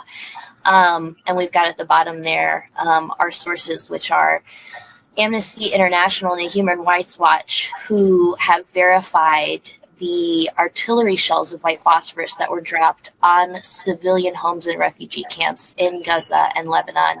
And they identified them as having the clothes that came from Pine Bluff, Arkansas. So to us, that puts us squarely on the map of a city who has now been involved in the ongoing genocide in Gaza, in Palestine. And you know, it's not acceptable to most of us here. It's really not. And that's one of the reasons why me and Lauren met, and why we worked on this article. We vehemently do not want this here in our city. All the residents that we talk to don't want us here because, firstly, it's you know, playing a part in the genocide. And secondly, it is a community health hazard as well. Lauren? Yeah, it plays out again, the systemic environmental racism that we've been seeing, like with Pruitt-Igoe, and really back to the colonial kind of genocidal history of indigenous people in St. Louis. But I wonder if you might want to go back maybe just a couple slides. Maybe we can go in reverse order here. Okay, let's talk about, so this is that's the Mississippi River and our water supply. And let's go to the other map that you just had. Okay, so that dot there, that is where the ICL facility is proposed to be built, and it's squarely in North City, which is the lowest income Black neighborhood in St. Louis. And then just to the northeast of that is the river.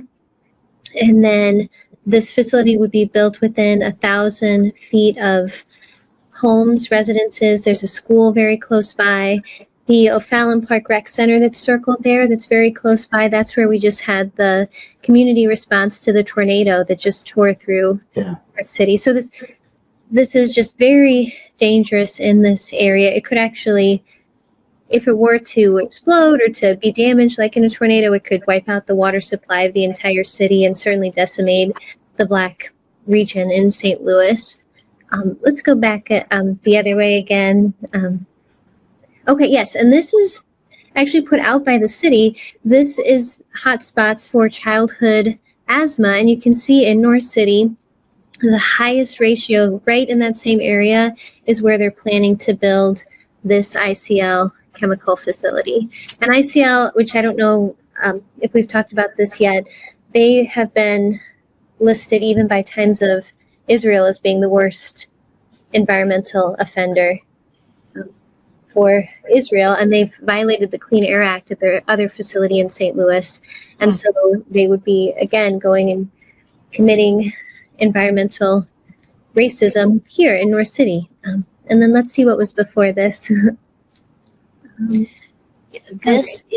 So actually, if you want to go to the slide right before this, so this is a copy of paperwork we received when one of our other fellow organizers who's organizing for ICL out of STL, because that is our goal, he did a sunshine request for the paperwork and the permit for this new ICL facility, because this would be their third.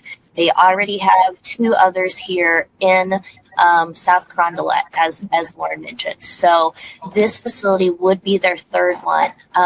And when he did this sunshine request, as you can see, what he was sent back was blank pages, completely redacted. They do not want us to know what they're going to be producing there, what they're going to be distributing, how they're going to be expelling the byproducts of the production.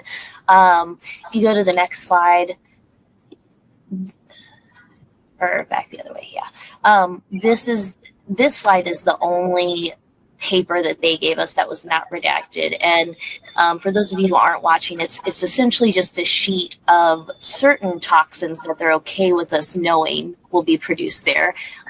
We're not okay with any of them still, but we don't even know if this is the full list of what's going to be released by this facility. So, as Lauren said, with the asthma rate there, this is just bound to, from everything we understand about their facilities here in South Carondelet already, this facility is going to be bound to cause environmental problems and health problems for the community there.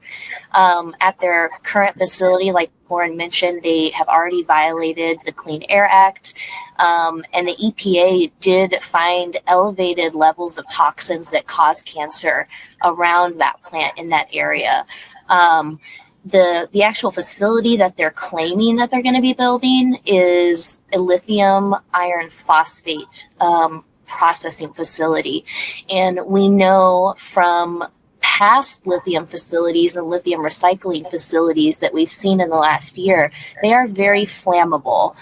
Add on top of that, we have no proof that they're not going to be producing or distributing white phosphorus from this facility too, because they claimed that they weren't doing that at all at their South Carondelet facility, but we know from the receipts on the DOD's website that they are. So we have no proof that they aren't going to be doing that as well at this third facility, which they're claiming and bragging is going to be the largest of its kind in North America, second only to a plant in China. So we in the middle of a city where people live, that's just shocking. Yes, and they're trying to, I'm sure they're trying to say, well, it's farther, it's a little farther out, but it's really not. As Lauren, I do want to say, I believe it's a mile within residential homes, but it's still way too close. And it is within 5 miles, that second or the first map we showed you, it's within 5 miles of the open air sedimentation ponds that give water to the entire city. And as we know, an excess amount. Go ahead. Sorry. Oh, I was just going to say that's the big kind of rectangular blue thing, right? Would be the open air sedimentation ponds. Oh yeah, the other slide. Okay, let's see. Yeah. There we go. Yeah. So the dot at the top is where our sedimentation ponds are. The location dot at the bottom is where that will be. And you can also just see how close it is to the river. And we know that an excess of, phosphates in the environment is going to cause algae superblooms and all kinds of overproductions of things in the water. So to even have the audacity to put it this close to the water. And by the way, it's about this close on the other side over here in South City at the South Carondelet. It's about the same distance as well. That's why they're shipping the white phosphorus down the river. So they're really ruining our water, and they're going to do much worse if they are successful, which hopefully they will not be. But if they were to be successful, they would, be opening us up to an even worse environmental, consequence. Wow. Lauren, do you have anything to add? Yeah, I think Gracynn brought up the Fredericktown facility, which was a lithium phosphate battery recycling facility about 80 miles south of here, and that burned to the ground a couple months ago. And they even listed on their website that they had one of the most sophisticated fire suppression systems in the world. And then, of course, they completely exploded and burned down. So we can't trust what ICL is obviously putting out, that this facility will be safe. And I don't know that we've mentioned either that they're getting $197 million from the federal government and 90% tax abatements from the city. And so this, again, plays out this legacy of supporting Monsanto and ICL and these type of corporations that just make the region more complicit in chemical genocide, when meanwhile we have had limited response from the city to the tornado that came through and affected the north side.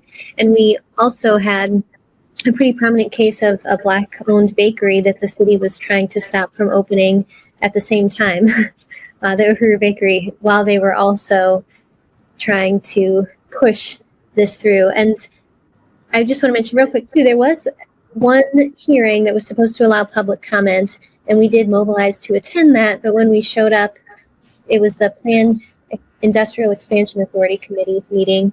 They said, we will take public comment, but you can submit it after we make our decision. So we made the decision, and then they supposedly read the comments we made, but they didn't play into that. And so it's really a David and Goliath story about the community fighting these powers that be at the city level, the state, the Department of Energy, the Department of Defense. Wow. Well, thank you all so much for taking this on. How can people get involved? It's ICL out of STL. Is that a website? Yes, if you go past our slides on the white phosphorus, and I think it'll be on there. So essentially, we have some asks for everybody, and we have some asks especially for our fellow community members. Our website is ICL out of STL. We have a petition and an email template that goes straight to the mayor and the board of aldermen. We're essentially asking them to stop this facility from being built. Some of the permits that they're using right now, we think the legality is questionable. So we do believe that the Board of Alders can stop this if they choose to. And we are really just trying to get the word out there and get as much community uproar, because we do believe that the only way to have a shot at stopping this is for the community to raise their voice and let it be known that we're not going to tolerate this here. So those are kind of the asks on there. And I will say also, one, like Lauren mentioned, we had the tornado going through here, and they're getting, like she said, $197 million from the government federally. So that's coming from taxes from everywhere. They're also then, they've gotten over $1 million in grants from our city. And then they're also getting at minimum $11 million in tax abatements from our city. And, we really, especially after these events of this year, the May tornado, there's community members that still don't have walls on the sides of their homes, and they're actually being kicked out of their homes, homes that have been in their families for generations. And there's people who, don't have a home for their kids to stay in now, and they're being threatened by CPS as if it's their fault that they haven't received any help to, get back into a home. We really feel that this kind of money needs to go to the community. It needs to go to the resources to help people rebuild their lives. We see absolutely no reason why a Israeli company that's partaking in genocide has more right to the land over here than the families that already live there. Yeah, and I just wanted to add too that as a resident of St. Louis, it really galls me that they get these huge property tax abatements. And of course, this is a common urban problem, as many other big corporations and rich landowners get. And yet we see in St. Louis, our public school system is underfunded. City services are underfunded. I work with the St. Louis No Spray Coalition. We're trying to get the Parks Department to stop using Roundup and other things. And they were like, oh, well, we're so underfunded and short on staff. And yeah, yet this company can come in and get all these under, the guise of economic development. And there's so many other good places this money could be used. And corporations should pay their fair share. All right. Well, thank you all so much for raising awareness about this issue. And I hope that everyone listening will get involved to support your campaign. Thank you. All right. Thanks for having us.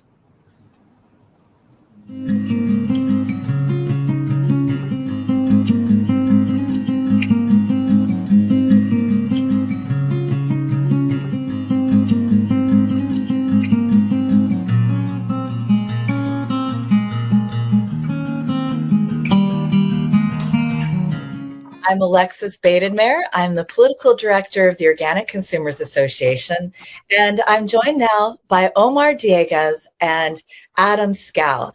They're with the Center for Farm Worker Families and the Campaign for Organic and Regenerative Agriculture, based in Watsonville, California, which is the headquarters of Driscoll's Berries. Omar has just come off of a month-long hunger strike, asking Driscoll's Berries to go organic, not completely, just around schools, just to protect kids. So Omar, I'll start with you. What inspired you to do a month-long hunger strike? What inspired me to do a month-long hunger strike was, growing up in Watsonville, being surrounded by the fields, and my parents working in the canneries, processing the vegetables and then just growing, like the fields were my playground, and just over the years seeing people being affected by pesticides, my neighbors, friends, family, and then just always having that visual of the farm workers out there in the fields working hard. And just as the years went by, I started learning about the pesticides. And, I work for Santa Cruz Barrios Unidos, and I work in the schools as a mentor. And getting to see some of these kids that are suffering from some of these pesticides, like learning disabilities, childhood cancer, ADHD, and the list goes on and on. It just hits home, how much it's affecting my community.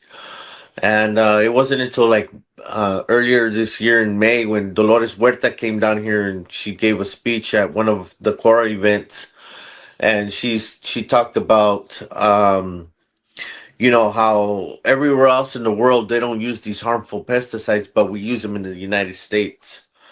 And then one other thing she said was that the Nazis used some of these chemicals that they make these pesticides with in the war, in the gas chambers. And then hearing the testimony from a farm worker that worked in the fields, being pregnant, how her child was born with birth defects and learning disabilities, and how she acquired cancer working in these fields and had her stomach removed. That really grabbed my attention, and being an activist at a young age, I said something has to be done. And it started as a thought, doing the hunger strike.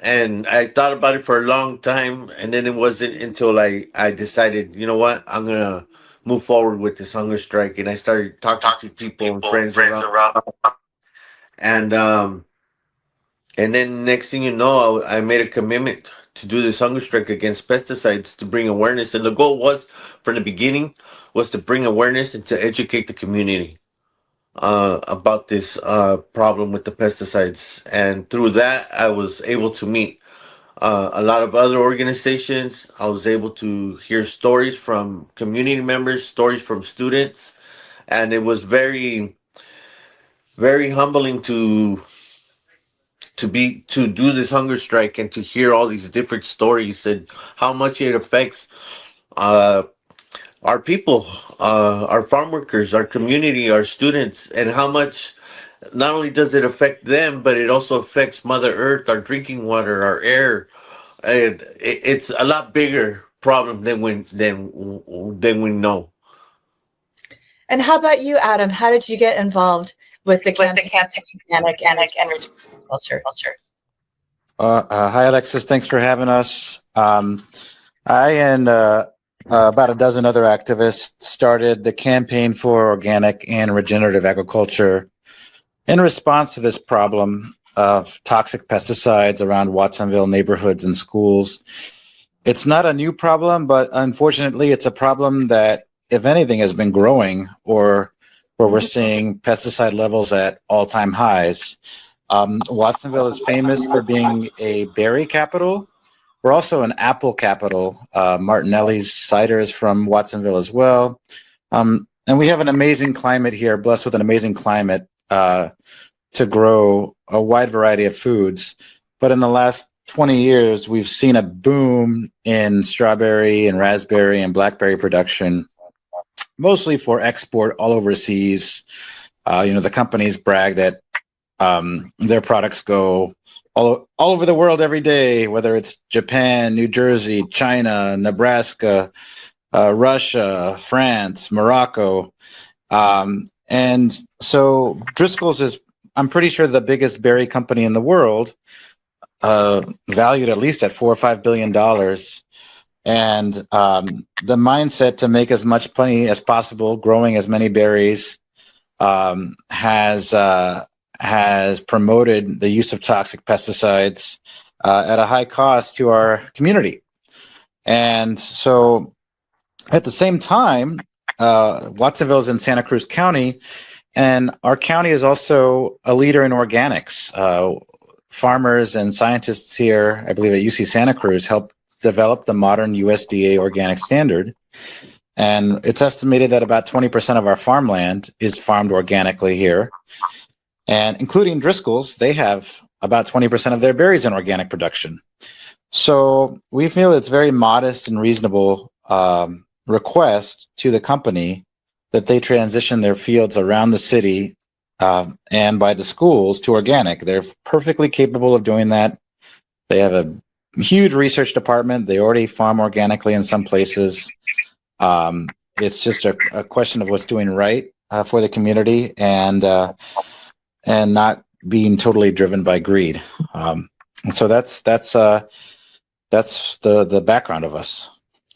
Yes. So how did they respond?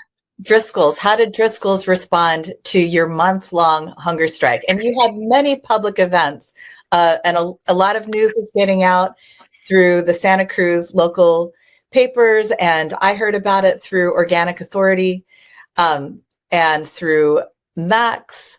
There, I'll have to look up the article that I first read. Sorry, but yeah. So this has been big news in the organic world, certainly, because Driscoll's is, if you go to Whole Foods or any of the organic grocery stores, you're going to see Driscoll's organic berries and basically nothing else. So what was their response to you? I personally myself have not received anything from them. But I've heard through other people that students that actually work for Driscoll's and people that have parents that they're very well aware of the hunger strike, very well aware of people questioning the pesticides that they're using, and so what I heard was that they Adam and Cora have sat with Miles Ryder, and his response was like, "We're working on it. We're working on it." I've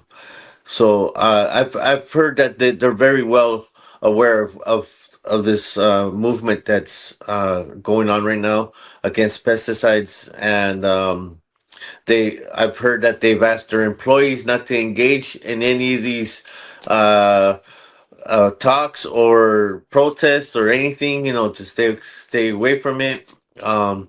But they're very aware of what's going on, and I have not personally myself heard anything from them. Wow.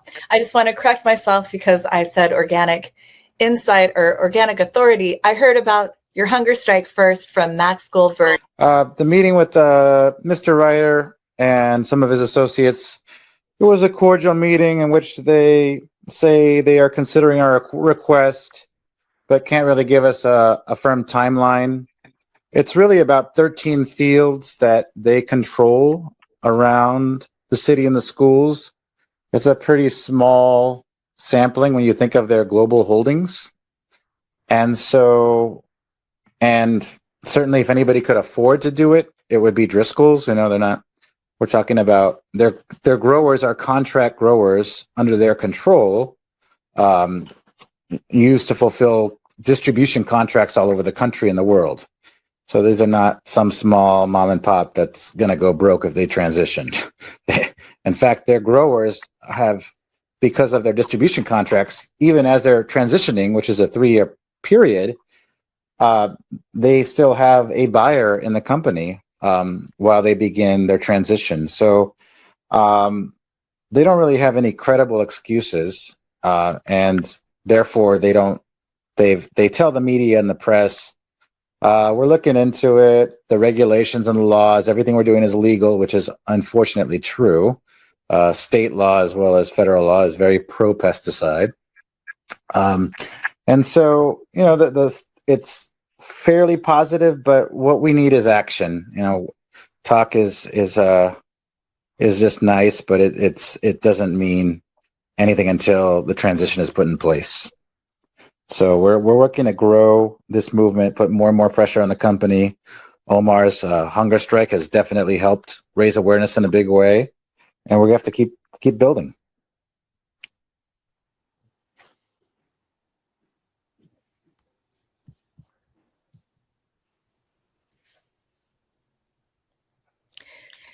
Sorry. I just wanted to wait. Oh yeah, Adam muted. All right. Okay. So Omar, there was another person who was on hunger strike with you. Tell us about Providence. Providence is a young lady that's from Watsonville who's also been around this town for many years. Her family, they're growers for Driscoll's, and she joined this hunger strike when I started this hunger strike in the beginning of September. Maybe a week before, she started to speak about how she wanted to participate in it. She's very strong with the strawberry and pesticides. Her families are growers, and her doing the hunger strike was very significant because of the ties to the fields and to the ties with her family being Driscoll growers.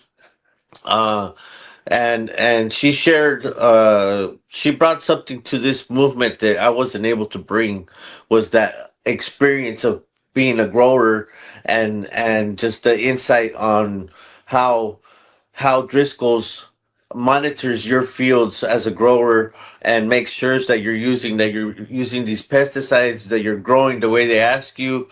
And she talked about, if you don't follow what they say, they either don't fund you or don't support you, or they make it very difficult for you to grow and continue growing. So it was good that she was part of this movement and to see that side of the movement, and hear what she had to offer. She she was gonna do the 30 days, but she ended up in the hospital at 17 days. And of course, we don't want nobody to die from this. And she, we asked her to step back. We don't want you to hurt yourself and end up dead. So she was given antibiotics and fluids and all that stuff to help her bring her back to health. And as soon as she got back on her feet, she's still doing things, and this movement isn't gonna just die at the 30 days hunger strike. This movement is gonna continue to grow. The goal was to bring awareness and to educate the youth and the community on this problem. And now we just got to move forward and bring all these people now that know about this problem and see how we could make this a bigger, successful campaign. Yeah, it's very inspiring. So, Adam, are there other growers like Providence's family who would like to go organic but are not being allowed to? I mean, what Omar, I'll let you take the floor. Yeah, thanks for that question. It's hard to say. We certainly are hearing that some of the growers don't want to transition because sometimes organic farming is a little bit harder. It takes a little more effort. And they've been so stuck in their ways, making plenty of money. And if they've kind of bought into this story that the pesticides are safe because they're legal, then they're not going to want to change. And sometimes, they don't live right by their fields. Most of the work is actually done by farm workers who are immigrants who are recruited here intentionally to work for these companies in these fields. And so they assume most of the workplace risk of dealing with the chemicals. And so there's old attitudes and old ways of doing business, and there's been excuses made. Well, if a grower doesn't want to go, but we don't find that to be an acceptable reason or excuse. And at the end of the day, Driscoll's at the top management is able to make changes. They can, since they determine the contracts, they could either rotate growers to different parcels. They do that already, or they have the big research team. They could also mandate that they go organic, and they're still going to make money. That's a decision for them to make. So that's the problem with some of the parcels in question around the city, is that if we know some of the growers don't want to change, but they can be made to change or moved.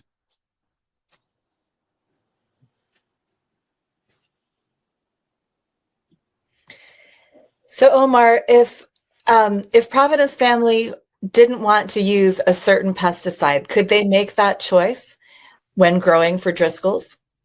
From what she told us is that they want to go organic. At least her family does, but Driscoll's makes it very hard for them to go organic. They don't have that choice, I guess, if you're asking me. From what she says, they want to, but they don't have that choice because Driscoll's has a certain way they want them to grow.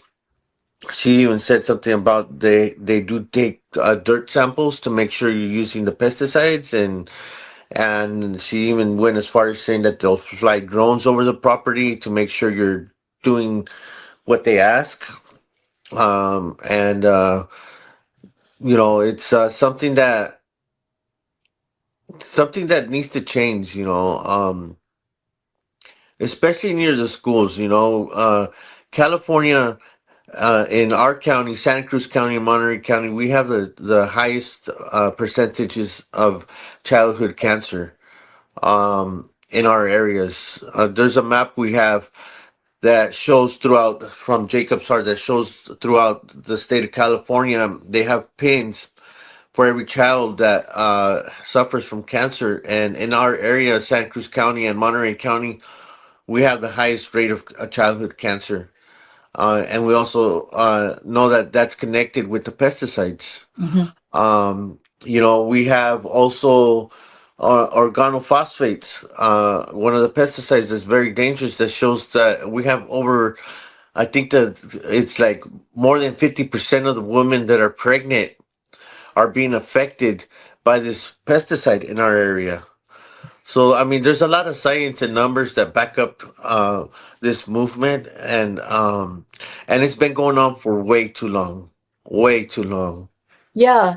The day that you ended your hunger strike, you had a public event, and a paper had just come out that you mentioned at that event that showed that because of Driscoll's pesticide use, specifically the organophosphorus pesticides, that use went up 26% in Monterey County, where Driscoll's berry production is located. And that's even after California banned the #1 organophosphorus pesticide, chlorpyrifos. And so everywhere else in California, organophosphorus pesticide use went down after chlorpyrifos was banned. But in Monterey County, it went up. Yes. Yes, and you know, it's funny, that last day of of my hunger strike, I was staying at the hotel throughout my hunger strike, just so I could have a, private space to just process the hunger strike and be able to have peace and quiet. And I was after that news conference, I got back to my room, and there was a conference going on at the hotel, and I had gone up to the front desk for some reason, and I'm standing there, and I see all these growers walking out of all these executives and growers from, they had boxes of strawberries and all this other. So I just like looked, and I walked up to like two gentlemen, and I go, "Excuse me, are you guys growers? Do you guys, what kind of conference is this?" Because I was curious. I seen strawberries, and the guy that I was talking to didn't respond right away. And I asked, "Do you guys go use organic fields, or do you guys use pesticides?" And the guy that was standing next to the gentleman I was talking to goes, "This is Miles Ryder right here. He's the owner of Driscoll's." What? So I said, "You know what?" I go, "It's no coincidence that I I run into you today.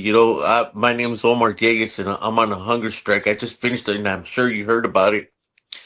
I would love to sit down and talk to you. Can we set up in a meeting?" And he kind of like, told me, "We already talked to your people," and he just wasn't really receptive to continue the conversation.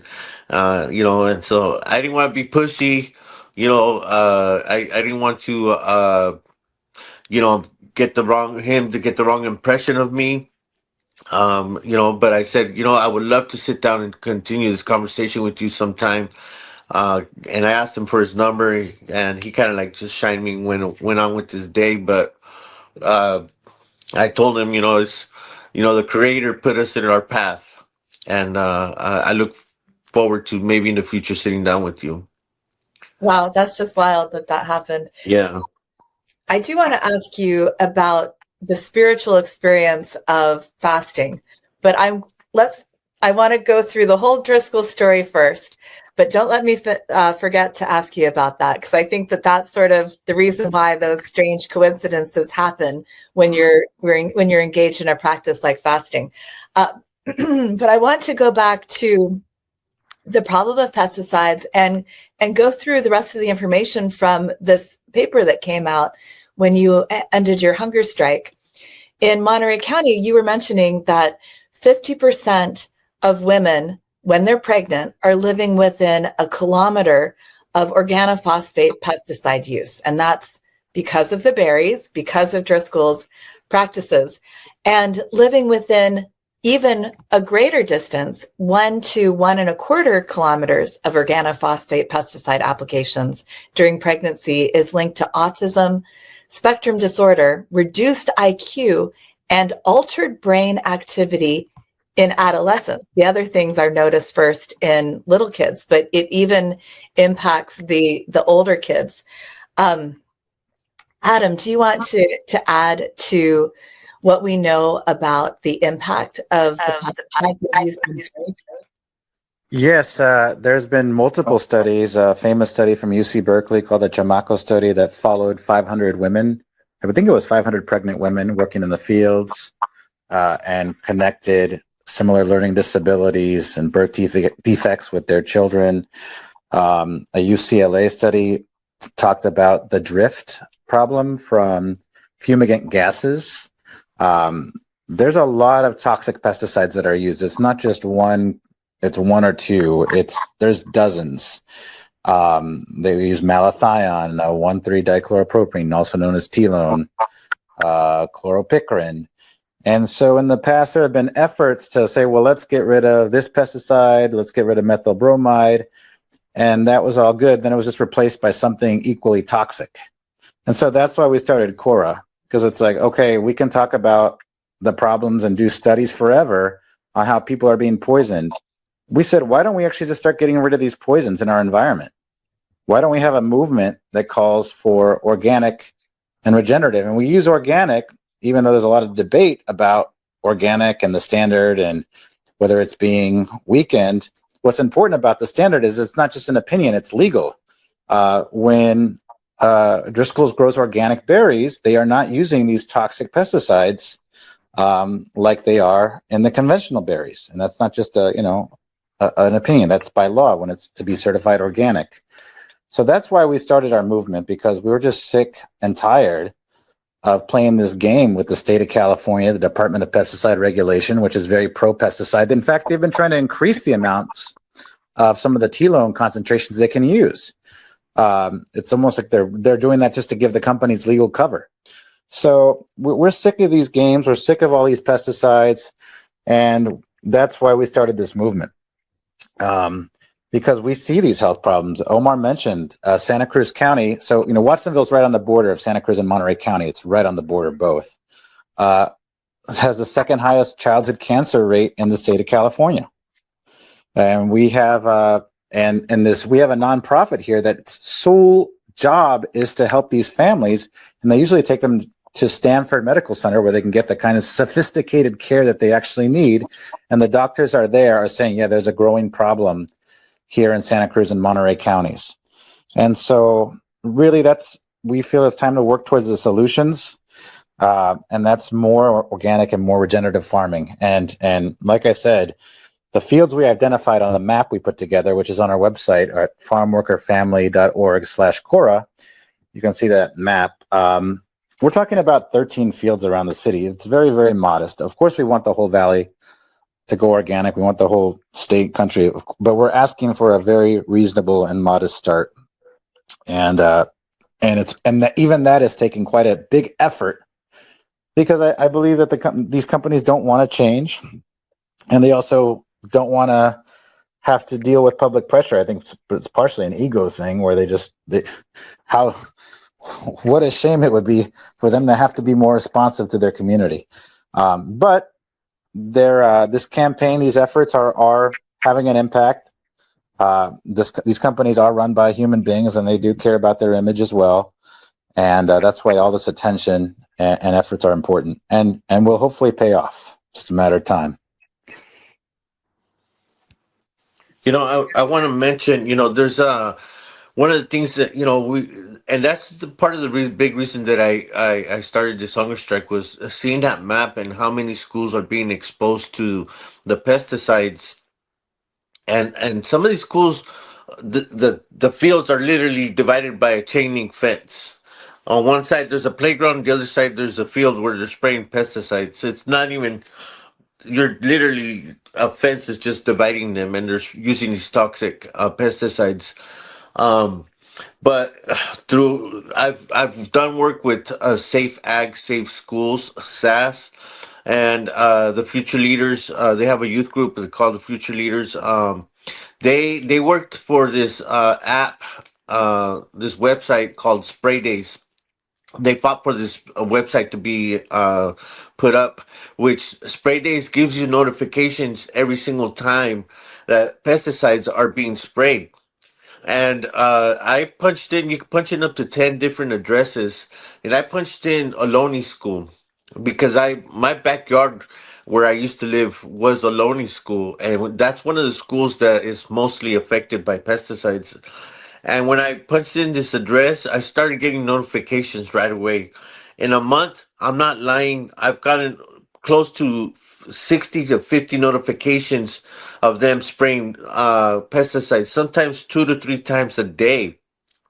So, when I talk about to people and give presentations, I try to tell people sign up for this app.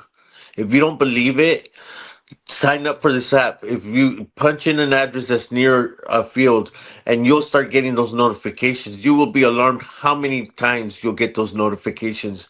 I get those notifications on my email and on my cell phone text, and I can't keep up with them sometimes. There's so many, and it'll tell you what pesticides they're spraying at what time, and it'll give you an idea of what field. So I mean, I think that's going to be a big part of this educating the public. Like, sign up for this and get those notifications. If you don't believe me, look, get these notifications. You will be alarmed how many times they're doing this, and you know, it's alarming. It's alarming. Yeah, that is shocking. The rule in California is that they can't do pesticide spraying within a half mile, right? Is that's the rule? That's the rule. That should be the rule. That is not the rule. The rule is that there are timing restrictions when they can use the pesticides. They are allowed to use the pesticides right next to schools and neighborhoods. They just can't do it while school is in session. So they can do it after 6 p.m. And oftentimes they spray them at night. Now, some of the gases last 72 hours. And even if school's not in session, sometimes the families live right by the school, or there's a senior village. Yeah, this is the real California. This is the power of the ag lobby in California. It's not, unfortunately, much better than what's going on at the federal level. And so, yeah, these and it's not, and some of the notifications that Omar just talked about, they cover some of the pesticides. They don't even cover all of them. One company, one of the Driscoll's growers, when they submit a list of things they may use in a given year to a school, they don't say when and where exactly. There's like 80 to 100 pesticides on that list. And one of the schools, Bradley School, sits right across the street from a testing facility where they test the pesticides. It's literally across the street from this testing facility that Driscoll owns.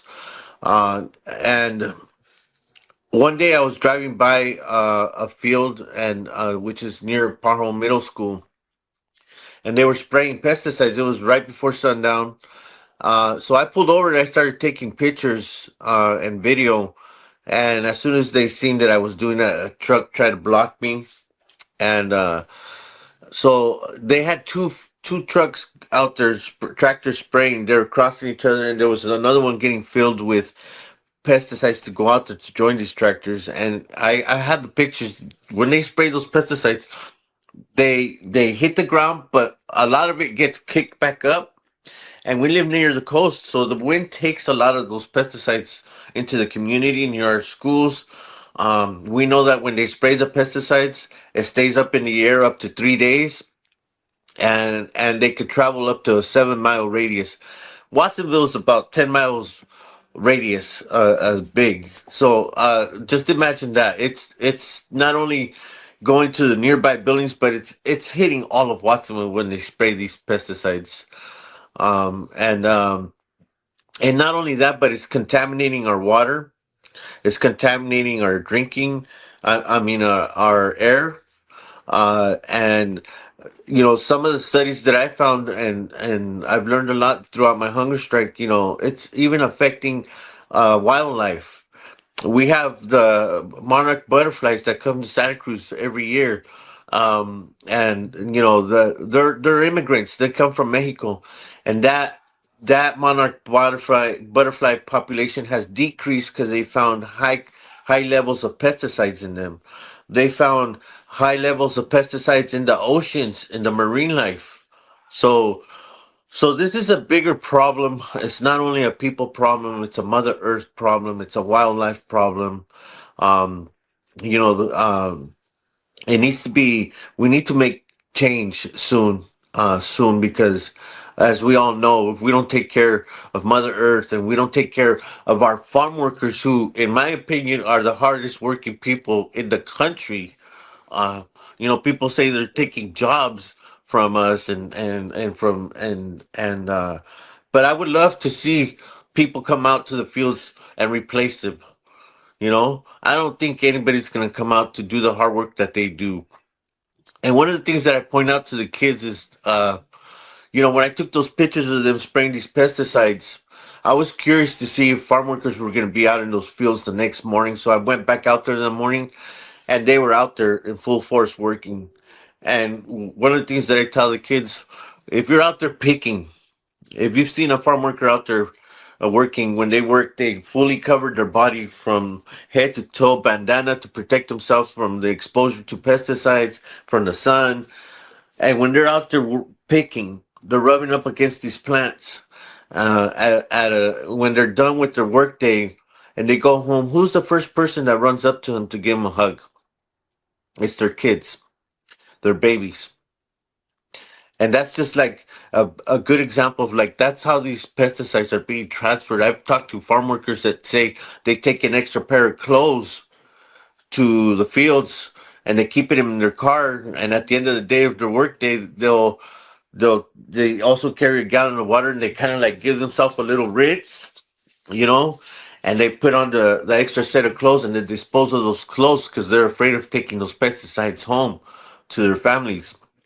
So doing this hunger strike, it wasn't only about the pesticides, but it was also about the dignity and showing respect to our farm workers who work hard to provide food for everybody in the country. It's not just a local thing, it's for everybody. Next time you sit down and you pick up a strawberry, or you pick up a fork and you dip into that lettuce or any vegetable, think about those farm workers that provided that food, because ain't nobody gonna go out there and do that hard work that they do. Yeah, and I think that the companies figured out a long time ago that it's better for them to have workers that don't have as many legal rights in the United States. So if they can use workers who are not citizens or don't have full citizenship and aren't protected by the law, they take advantage of that, and it's become just their business model. And I think that's probably the companies that benefit from immigrant labor who are the biggest obstacle to changing our immigration and labor laws to protect immigrants, because they're getting the benefit. Yeah, it's terrible. I do want to go back a little bit to the history of the labor movement's efforts against Driscoll. This has gone on for many years. I mean, the farm worker labor movement has been working on pretty much the same causes for many decades, but Driscoll specifically has been the subject of a longstanding dispute starting most recently in 2015. Tens of thousands of Driscoll's farm workers from Washington State down to Mexico were on strike against Driscoll's starting in 2015. And the way Driscoll's dealt with that, they gave one union contract on one farm in Washington State, and then they greenwashed themselves by getting fair trade certified with the great big fair trade company. We always support equal exchange for fair trade, but Driscoll's decided to go with the greenwashing fair trade organization and the it very minimal worker protections under this. So it seems like Driscoll's has tried to weasel out of really dealing with their workers through union contracts, which is really the only way that the workers get a chance to sit down and negotiate the conditions of their work. Adam, do you want to add to that? Yeah, thank you for bringing that up, Alexis. That Dolores Huerta, when Cora invited her, and we were honored to have her in Watsonville in May, and she spoke about that a little bit, how Driscoll's had been very problematic in the past, and the importance of having labor unions in ag, which has been very, very challenging. And you're absolutely right when you talked about the system of these ag companies recruiting and taking advantage of immigrants. It is by design. It's not an accident. It has been going on for a long time, and it makes it very hard to change things. And on top of that, when you have a president talking about deportation, it makes the population very fearful. I don't personally believe very many of the farm workers will be deported because much of the ag guys have connections to the president and the administration. And it's even, if you think about it that way, it's even more cruel because the families still live in fear. They have to deal with that kind of fear. But they are here. They were recruited to essentially make money for these companies. That's what's really going on in this system. And it's sad how, while there's been some progress, and there's most of the farm workers are dealing with a lot of these same stresses, and the cost of living is higher than ever in the California coast. You know, my grandfather was a farm worker, was here in Watsonville in the 50s, and then settled in the Central Valley. California was much cheaper back then, and now we have some of the highest costs of living anywhere in the country. Santa Cruz County, the statistics say we're the least affordable county in the United States. You look at the median income compared to the cost of living, given our proximity to the Silicon Valley and the Bay Area. The salaries have never been that high here, and the farm workers are overcrowding 2-3 families in an apartment sometimes just to make ends meet. So yes. So back to your original point, though. The labor conditions have been very, very difficult. I think, let me see what you were also asking me. Did I answer your question, or there's another part that I missed? No, that was great. It's worth, we can't get into all of the details of what the workers who have worked for Driscoll have complained about, but it's everything from, wage theft to rape. There's one more thing I wanted to add, Alexis, if that's okay. Mm-hmm. One of the things that Driscoll's has done to help them ward off any unionization is they've done more and more what's age-old term called sharecropping. So more and more of the growers, the contract growers, actually are of Mexican heritage now. The growers they're not all treated the same. However, they have the good old boys, and then they have newer growers. And they even have newer partners. Some of them have Mexican backgrounds as well in the top of the company. And so if they can diversify their middle management and upper management just a little bit, that's been also a way for them, I think, to diffuse any organizing movements. But it doesn't get away from these fundamental problems. It does not solve, in fact, intended not to solve the labor and environmental injustices. Just wanted to say that. Yeah, very important. Yeah, this isn't just about pesticides, and this is not an easily dealt with issue. I mean, it would be easy for the companies if they cared at all. They could do it. But yeah, as Driscoll's continues to grow, being a multinational company, working in Mexico with the elite, with the landholders, they get more and more entrenched. So I do want to ask you, Omar, about your personal experience of fasting, the connections that you made with other activists who have used fasting as a strategy, hunger strike as a strategy, and your spiritual experience in this month-long hunger strike that you did. Yeah, when I prepared for this hunger strike, it wasn't something that I just prepared from one night to the other. I talked about it for 6 months. I prepared for it for 6 months before I actually did it. I did a lot of research on on fasting.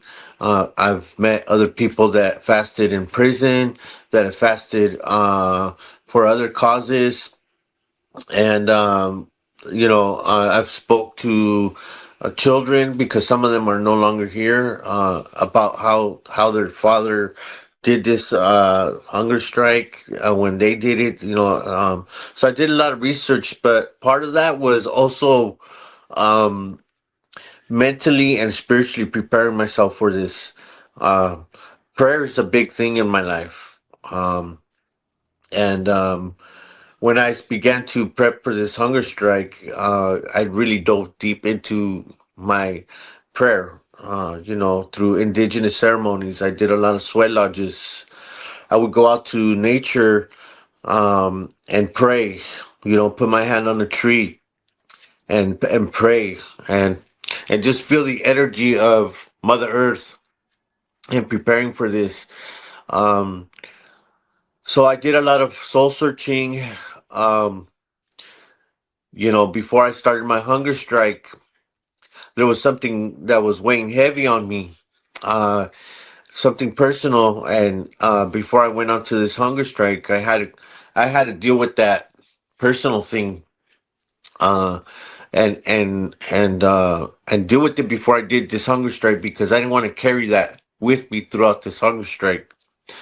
Um, but during the hunger strike, it was super powerful to have many people come up to me and say thank you for what you're doing. Uh, they would say things like, my parents, my mom died from pesticides, my dad died to pesticides.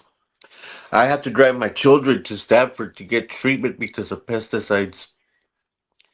So, just hearing all that was very motivating and spiritual for me. Hearing the pain, seeing the pain that my community is suffering.